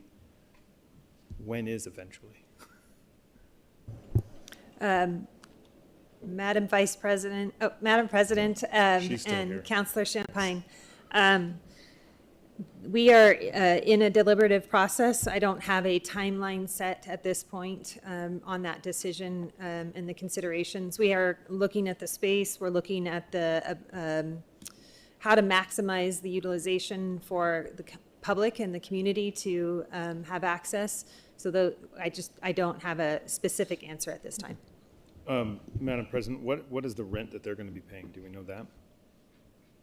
Because this is a lease we just approved a lease a couple of months back, 6-8 months back with this building. Madam President, Councilor Champagne, I'll look into that answer for you. Okay. Madam President, maybe you can, how will the moving better ensure visibility? Madam President, Councilor Champagne, I'm happy to walk through that with you, and if you'd like to see what we're looking at. It is a very accessible building that allows for public drive up and easily accessible in the sense that has parking right up front. It also happens to have like a drive-through. We aren't sure yet if that is an accessible option, which is part of what we're assessing. It's an old bank building. Yes. And so it is intended to make it simpler, easier to find. Our current location isn't hard for any of us that know the building, but I will tell you, I spend quite a bit of time answering somebody's question outside the elevator bank while they're trying to figure out, in the basement of City Hall, where to go. It seems really obvious to us. We've put up signage. That is not to imply that it's a familiar building or a familiar environment for someone that is there to pay their fines. Okay. Madam President, who else is going to be in the building? Is it just them and OIG? Madam President, Councilor Champagne, we currently have CPOA, the IG, and we have some folks from DMD that are in the building as well. Okay. And Madam President, my last question. What are the corresponding expenditures within the fund that the parking or that this feeds? It was mentioned that it's in an expenditure fund. It goes in. So what are the other corresponding expenditures within that fund? Madam President, Councilor Champagne, it's an enterprise fund. An enterprise fund, which means that the funds that we receive, the revenue we receive in that fund support things related to parking. We can share that with you all if you're interested. It's things like improvements for meter spaces, markings that may need to be, you might have a parking environment that needs an improvement, and where we charge parking to be in those locations. We use those funds to improve those environments. Can I get a detail of that? Sure. Perfect. Thank you, Madam President. Councilor Lewis? Thank you, Madam President. I was actually super excited over the last few weeks because in April during our budget, I proposed a decrease to our trash fees by $1. That was an amendment. You guys adamantly opposed it. I proposed to decrease restaurant fees in half and significantly for food trucks. And the administration vocally in these meetings said, no way, absolutely not. I proposed to lower our golf fees in an amendment to the budget. You said no. I proposed to lower pool fees. You said no. I proposed to lower building permit fees. You said absolutely not. And then zoo fees. You said no. And all of those amendments were shot down, and this administration said, absolutely would we not support lowering any fees. In fact, you raised our trash fees by $1 a year ago, and so I proposed to bring that, to lower that back. So I was excited. I mean, I just wondered if it seemed like the administration had definitely a change of heart. Certainly with the mayor on TV saying, telling a restaurant owner, hey, we're going to cut your fees in half, or maybe we'll cut your fees in half, or maybe we'll just make them go away. So has there been a change of heart? I mean, are you all thinking that, yeah, maybe it's time now to lower some fees?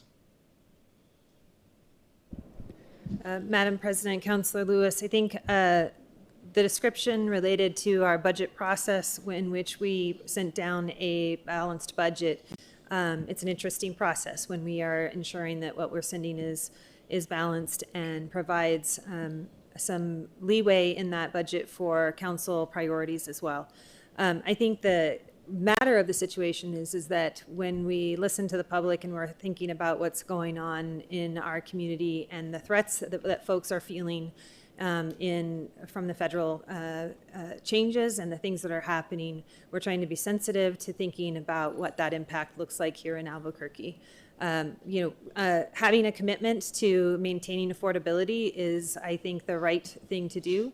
And it is the commitment that Mayor Keller has made in his comments is for us to do so. He has challenged us, as he said in his public comments, as an administration, to work in that direction and uphold that. So I think it's a very clear direction given.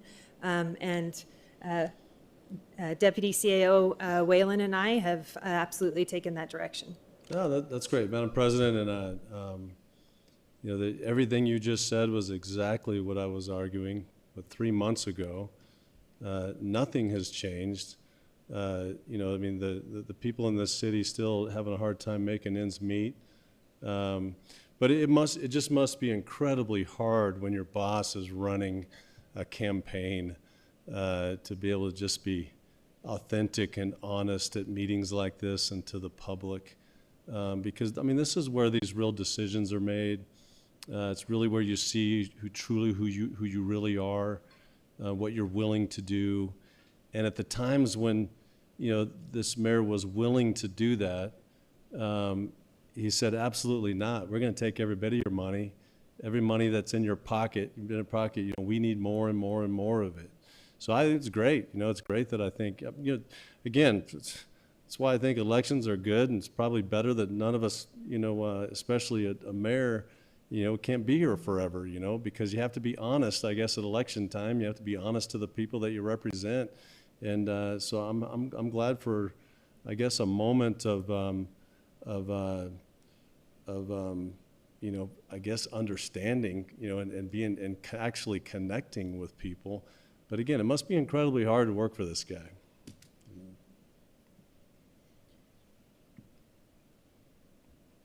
Did you have anything further, No. Counselor? Counselors, any other questions or comments for the administration? Seeing none, there being no further business, this city council meeting is adjourned.